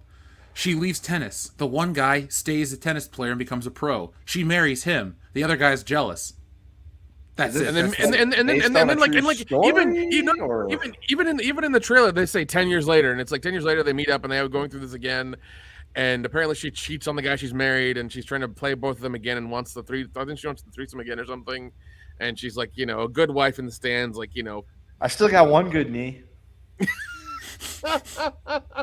You don't need your knees when you're on your back. Yeah, and there's something where I guess they're both playing tennis and they're both competing again or whatever, and then they both match up and she's trying to make sure they're both okay, and she wants to be in the middle of that. Billie Jean King story would have been way more interesting if they did it like this. Yeah, so I mean, would you have watched that? No. Yeah, I'm just saying it'd been more interesting. Yeah, the movie's all there in the fucking trailer. Like, it's really bad. Well, those are the worst types of trailers. I'm sure a lot of boyfriends and husbands are gonna get dragged to this movie for sure. Not I. Yeah, I don't think you have to worry about that. Dion, if you get dragged to it, I apologize in advance. Well, at least you're thinking about me. I mean, is Hildar a fan of Zendaya? Not really. I mean, Hillary's kind of, in the same sphere of where you're at, where she's like, she looked like a kid. She's not super talented, And Hillary's like, I mean, she's cool, but she looks like a fucking kid, which, so luckily I'm not in great danger of having to be drugged to that shit. Yeah, and that's how I feel about Zendaya and Jenna Ortega. Like, they're both they're both check marks, and Hollywood loves to use them because they apply to the check marks that they want, but they're not really that talented. They're okay. Yeah, man. They're okay. They're enjoying the whole, like, I'm young and cute and doing adult, adult level, not adult film, but they're doing. I'm doing the rated R stuff now. I'm an adult, and it's like cool. Like, I wish you were a little bit better actress, but hey, I mean, good luck to you. You should see where this shit goes. We'll see what happens when you're not the flavor of the month. There's a long list of people who tried to go real serious real quick, and you don't hear about a lot of them, so we'll see how this goes. But hey, I ain't gonna fucking rush to see shit like this. Can the month just end? I don't want that flavor anymore. Pralines and dick is not my preferred flavor of ice cream. But apparently Disney, but apparently Disney loves it, and they're getting it in droves. Well, as long as it makes somebody happy, I'm sure they'll keep getting work. But if it was up to us, we'd hire normal-looking people, not Pez dispensers. Listen, I the looking thing doesn't fucking bother me. I mean, yeah, she's pretty, but it's just the whole like, oh man, she's like fucking trying to act like she's David Bowie or some shit. I'm like, okay, man, I don't, I like weird-looking actors, so that that shit's perfect. But the whole like, oh man, I'm a young colored actor. It's like, okay, just be in better shit. Euphoria looks fucking ridiculous. Yeah, she's cute, but shit, I'm in my 30s. Cute ain't gonna fucking put all the asses in the seat. So you gotta be good at stuff. Shit. I love Anna Nicole Smith, but I was never gonna be like, yeah, man, she can act. No. Nowadays you gotta look fuckable and you gotta know how to act. Like that's how it is. Or just know how to act. Like, I would rather pay to see Frances McDormand in a movie than I would Zendaya, because like Zendaya just has the same expression. She's just kind of angry and there. She's just frumpy. Yeah, she's just like pissed off looking the whole time. It's like, could you have a little more range? Am I wrong to want more range out of my actors? No, you're not. No. Yeah. Also, yes, Robot Shlomo, Christina Hendricks. Yeah, that's a good choice. That is a good choice. That's a very good choice. Are we just showing our age or our preferences? I don't know. Preferences. Yeah. Oh man. Now, since we have a few more things to talk about, Dion, I wanted to ask you, and we'll make this tighter. Did you watch the Kraven the Hunter trailer? I did. And what did you think? Specifically, what did you think of the trailer when he got lion's blood infused with his blood and became a superhero? Oh, he's like Tiger's blood. He's like Charlie Sheen minus the AIDS. Yep, it looks very fucking stupid, and I just love a time where we can actually have villains. We don't have to have everybody has to be a fucking anti-hero. Nick, Kenna, did you get a chance to watch it? Yeah. No. Yeah, man. It's like I saw it as well. Like it's okay. The main actor they got for it, I mean, he's fine. I remember he was in was it Kick-Ass whatever? Mm-hmm. He was really good. He was really good in that. He was really good in Bullet Train that came out recently. I think that's all I've seen him in so far. So yeah, he's okay. I'm sure they're using him because he's kind of known. He's kind of big, and they can charge. They don't have to pay him a lot for being in the movie. But I think it's gonna flop, man. I don't think there's a demand for Kraven the Hunter. There is, I don't either. As a fucking Spider-Man villain. Yeah, I would love to see him just fight Spider-Man, not get his own damn story. Yeah, I don't want to see fucking Russell Crowe. Like, I love the character, but like now we gotta have this fucking, he's a crazy guy with a heart of gold. Like, bitch, I just want to see a villain be a villain. Like, that's why I love Let There Be Carnage was a fucking bad guy. He was fucking crazy. There was that time when Venom was an anti-hero or whatever, right? So that's why I put up with the Tom Hardy shit. But that's a villain. Thanos is. We don't get this motherfucking like him as a when I was a boy and the fucking cosmic rays kissed my lips, I became a type. Like, we didn't get that. We don't need that bullshit. Fuck. Like, just can I have cool comic book villains? They're fucking villains. They kill people. They're crazy and they're violent. And that's why I want the fucking hero to win. I don't want to have a goddamn melodrama about this dude with daddy issues. We all got daddy issues. Fuck. It ain't gotta be every movie. Shit. It's kind of redundant. It's so redundant. Yeah, I don't foresee this one being this huge hit like the first Venom was, because Venom has a bigger appeal. I'd say this is going to be more in line with Morbius. But I didn't hate the trailer. It didn't make me excited to watch the movie. It's like if somebody said, Jeff, this is going to be on HBO Max next week, I'll watch it next week. It looks that good. But Jeff, you got to go pay to see it in theaters. Yeah, it's like.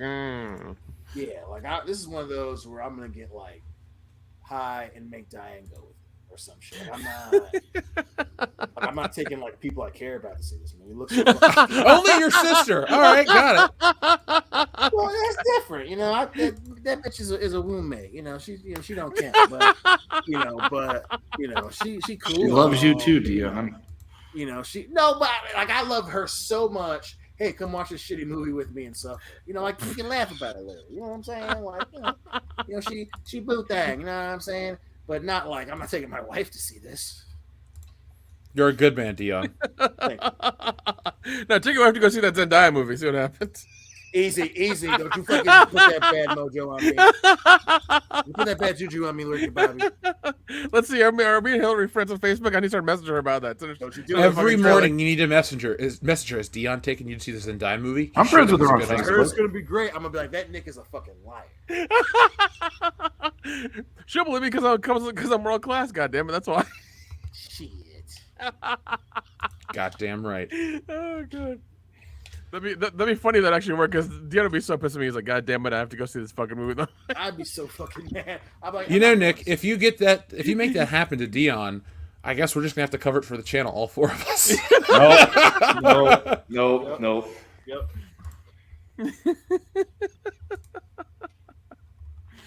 Oh man.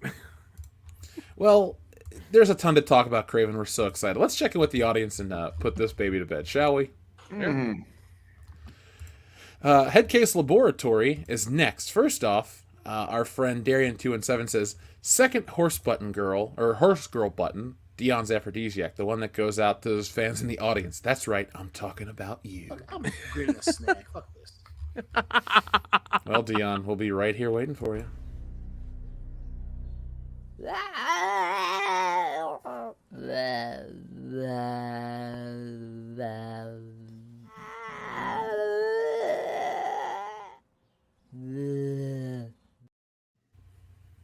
It doesn't get any easier to watch after all these years. It's just like, ooh. No, still as fucked up as the first time. Yep, still weird. We keep getting a lot of horse stuff for Dion. I'm gonna make a lot of buttons for next week. Well, not next week. It's Indiana Jones week, folks. Oh God. What you need to do is you just need to make a shirt to put it on Shop WCBS. A picture. It's like the Beavis and Butthead logo. One side it's Dion, the other side it's a horse face. That's a good idea. You know one I am gonna make, and it'll probably just really only sell a couple copies, but I want to make a Coos Bros shirt of you and Dion just chilling in the jacuzzi drinking your beers. I mean, I'll buy one. Well, you're on the show. You get everything for free. Oh. So I want to basically just have it for you guys to wear at cons. People be like, what's Coos Bros? Yeah, it's just a spin-off of our main show where we got drunk and hung out. Yeah. Listen to the you have show. to ask, you can't afford it. Headcase Laboratory. Yeah, Barry Badgernath is back giving ZJs. Headcase Laboratory asks for Who's That Pokemon? Well, no problem. Let's get you some Who's That Pokemon action. Who's that Pokemon? Who's that Pokemon? It's Uncle Ben. R.I.P. to that man and his rice. Yes, it was the most delicious. What was a greater loss, Uncle Ben and his rice, or Aunt Jemima and her pancake syrup? Aunt Jemima, both of because them they were, erased that because woman's entire history. Yeah, that too. Because they went after the fucking food bullshit, and then have to go after the real problem. So it's dumb. It's dumb.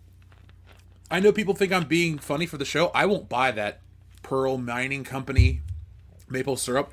I just refuse to. I think that was such a stupid decision. If you bring back Aunt Jemima, I'll buy it. I used to buy her fucking frozen French toast. We got fridge magnets that feature Aunt Jemima. She was just a part of my daily breakfast. But I guess we're all racists now. Adama, thank you very much. He says, I forgot to mention it, but I watched a really well-done show called The Night Agent from Netflix. It's a great mystery thriller.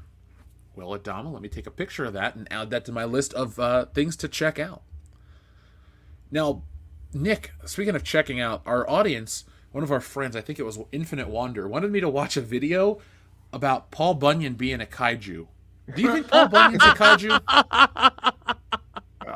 Dude, I literally just watched that. He's big. I don't know if that makes him a kaiju just because he's big.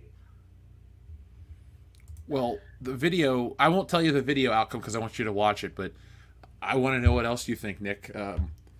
Is he?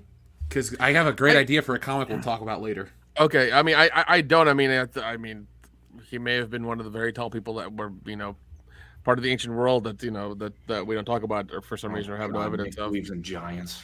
Yeah, I mean, no, it's just one of those things I've heard about. Watching conspiracy videos. Like I just watch. Right. I don't believe in it. I think it's interesting. Once again, I think all these conspiracy videos are interesting. Mm-hmm. I have to have hard evidence to believe in any of them. The Giants one, I don't. If you hang out with a few of them, you'll get roofied and get plenty of hard evidence. That's probably true, but that'll be more action than I've gotten in a long time, anyways. But the Giants one is always just like I always see the really weird pictures that people have obviously photoshopped and stuff, so it's like hard to equate any of that shit. So yeah, I just don't. I had a coffee guy out in California that would tell me about the Giants. He's like, yeah, man, you got to check them out. And he would spend like 20 minutes telling me about Giants. And I'm like, you talking about the San Francisco Giants? And he was just trying to get you to go to a baseball game? No, like the hardcore fandom right there. Yeah. They're like the Giants that, used to walk the earth and have now disappeared because of time. Yeah, they were called dinosaurs. Well, it's been a long time since they've walked the earth. Yeah. Up next is our friend Lofty Pixels Detached PP. Okay. Thank you for your generous super chat.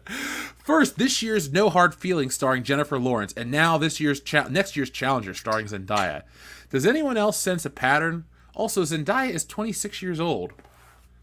Yeah, I looked that up when we were talking about her. She looks like not 26 years old. Like, Yeah. It still makes me uncomfortable. Yeah, it's very disconcerting. Yeah, it's weird. But yeah, and even in the Jennifer Lawrence movie, they've kind of pegged as like a raunchy comedy, and I'm just like, I don't want to watch it. Pegged, you say? Did it come out yet? Let me check. I don't think so, but I keep seeing stuff for it like across the social media. So Doxy, I forgot. Jennifer Lawrence was the first woman to ever star in a romantic true. comedy. I forgot about that. She is a fucking pioneer. It's out. It says it comes out on the 23rd, so tomorrow technically. Okay. What if this is the biggest hit of the season at the box office? It won't be. I'm gonna go out on a limb right now and tell you that's not happening. I mean, it's got Matthew Broderick, guys, and Barth Feldman. Who the fuck is Barth Feldman? Jesus. He's not related to Corey Feldman. If you are. Does he have any siblings or children? Hopefully no children. Could you imagine if Corey Feldman was your dad? No! God, no, dude. please. Come on, man. Have you seen his music video for Ascension Millennium?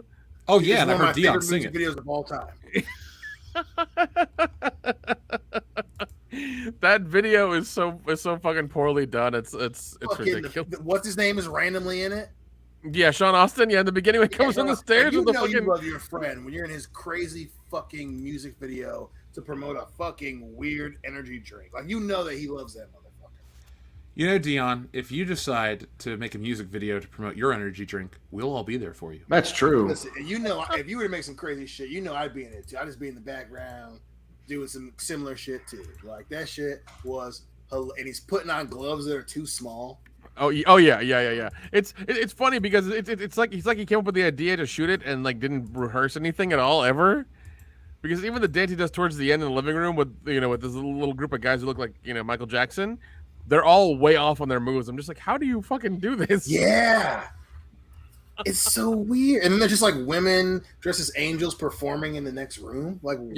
Yeah, is this a fever dream? Yeah.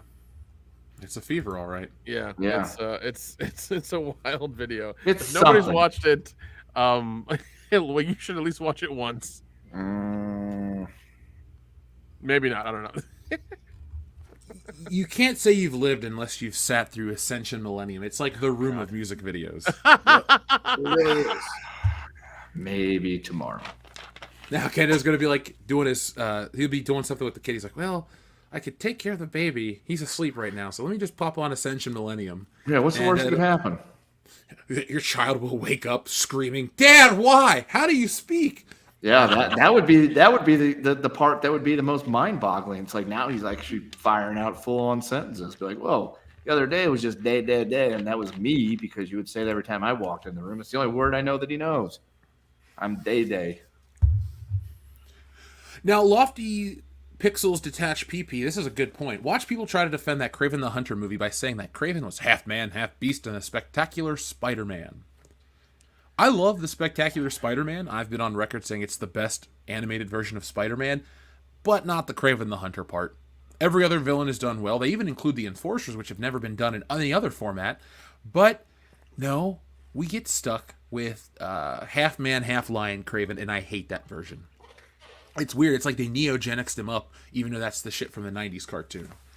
With that being said, I won't defend it. If I'm good, my Kraven the Hunter had that jungle herb potion from deep in the jungles of Africa. Jungle herb potion. Dude, that's all it is. Seriously, like they'll show him like drink a smoking cauldron of shit, and then he goes out to fight Spider-Man. It's like bath salts essentially. He just gets fucking raged up on bath salts and fights Spider-Man. It's just a giant cauldron of salvia. That's all it is. It's just salvia. Yeah, dude. It is. Just like Curtis Lindenfield in college. Damn right. Like, fuck, dude. That's what they should have done. That whole lion blood thing was incredibly fucking stupid. Yeah, I saw the trailer and I was like, are we I'm doing like, that this? makes less sense than the potion. Yeah, well, yeah, and they didn't want to do the potion because I guess they just didn't want to do the potion. Yeah, supernatural shit. Like, it gives them the power of the fucking of the beast or whatever. I get it, but what? Come on, lion's blood, bitch. A lot of motherfuckers that got lion's blood on them, and the only thing they got was a missing arm. Like, get the fuck out of here. That'd be a much more interesting film about Sergei Kravinoff having to deal with losing all of his body parts to a lion. He's just a fucking head. Floating head. Oh, like Nixon? Yeah. Yep. What if we lived in a future where our old presidents' heads were just left into put into suspended animation? What president would you go talk to? Would you tell Woodrow Wilson, go fuck yourself every day, Kendo? Yeah. I can see myself definitely going to see the Wilson head and telling it to go fuck itself. I also see myself going to see the Woodrow Wilson head in suspended animation with a ball peen hammer and cracking that fucking thing open. I don't even know what to say about like that. Kendo, like if the suspended animation head could like talk and like was alive, Kendo would talk about and fart in its face every day if he could. Yeah, I would just take the nastiest shit I could into like a fucking Tupperware container and just dump it into that fucking vat of liquid, keeping Woodrow Wilson alive. Yeah. Just eat enough Del Taco, bro. Now, Del Taco doesn't do that to me. Yeah, Del Taco is actually pretty good. Yeah, as I say, me and Del Taco, my body and Del Taco have a very good, relationship. Dion, what's your relationship like with Del Taco? It's one of they're a sweet little side thing. I like Del Taco. Yeah, we just need... Honestly, let's just get some... we'll take some channel funds and we'll do a cross-country road trip where we film all these food stops. And we're like, this is a good one. It'll be like men versus food. We'll be men on food instead of men on film. And how could you hate the free Shabaka dude? Exactly. The free Shabaka where are you? Come to Del Taco. They got free Shabaka dude. Oh my what God. a dumb lady. Oh, I guess I shouldn't be too funny. mean. Oh, dude, I love that video. You know I'm not being serious. I still think she's kind of silly, but nobody's worse than the Chewbacca mask lady. Remember she got a free college subscription, a free college tuition for her kids. Dude, she was in a couple Yeah, conventions. that I was just one like, was pretty bitch, how are you here? the first 2 minutes are kind of funny, but then it's just like, okay, like the mask fucking it growls. We get it. Not even 2 minutes. I said like the Dude, first she 30 was seconds. legitimately at conventions like signing stuff and people were paying for her like autograph and picture. I'm just like, okay. It just tells you everything you need to know about the society that we live in. You do not have to be talented to be famous and rich. You're right. Hey, that's the dream, goddammit. I'd be lying if I went viral for some shit. I'd be doing the same fucking thing. Well, let's get you going viral, Dion. Yeah. Let's just make sure you're wearing a World Class Bullshitters t-shirt. Be like, guys, Dion has a virus. Let's talk about him. He's got the bug. Hey, virus of being sexy, god dang it. All right, Cyrus, calm your tits. Headcastle Laboratory says the best villain of the year is Jack Horner from Puss in Boots: Last Wish. He's evil and funny as hell and has a collection of Disney magical artifacts. Wait, Jack Horner, the one that treats objects like women, man? That's Jackie Treehorn, bro. Oh. He's a bad man. Well, I knew Jackie was involved and there was a horn in there somewhere. I do love how in The Big Lebowski he goes to try to do that spy maneuver where he takes the paper and traces the indents of what he wrote, and it's just a dude with a boner. There is a 25th edition Blu-ray coming out this year in August. Oh, I'm getting that 4K set. Oh yeah, I got 2 on pre-order, one for me and one for my dad. I think RoboCop 1 and 2 come in like 4K steelbooks from Shout Factory. Nice. Dion. I love Shout Factory. You do. Now, I already have the Big Lebowski steelbook. I already have the 4K, but now I got to get the box set because it's my 5th favorite movie of all time. We should all go bowling once, just for the hell of it. Hell yeah. I'm in. Love getting drunk and bowling. I do too. Drunk bowling's the best. Absolutely. Now, folks, what we want you guys to start doing is sending us emails so we can have a fan mail section at the end of this show. So we don't have any this week because you haven't sent any in. So starting right now, this very minute, start sending in your emails so we can have a fan mail segment at the end of the show. Make them funny, make them poignant. Just send them in. We'll read them on air. So, guys, is there anything else you want to say before we put this baby to bed? No, I'm good. Mm-hmm. No bumpers, Doxy Mama. We don't do that childlike stuff here. That's for Zendaya fans. That's what we're gonna do. We're gonna have a bumper bowling birthday party and go see that new Zendaya movie. Oh, that's what you were talking about. I was trying to figure out where you were going with that, with the bumpers. I'm like, bumper? What? What are you talking about? Zendaya and bumpers? Maybe that's the sex maneuver she was pulling off with those two dudes.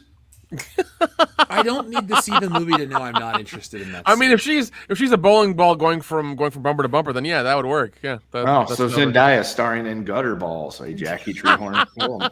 Oh yeah. How would she look dressed as a Viking maid? I don't know, but I bet he's going to fix the cable. He's a nihilist. He doesn't care about anything.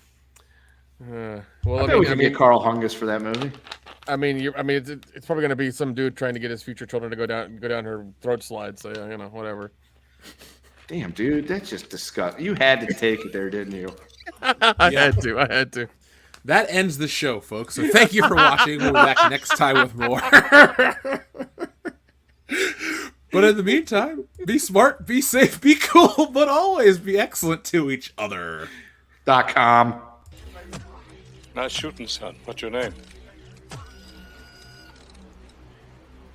My name is Jeff.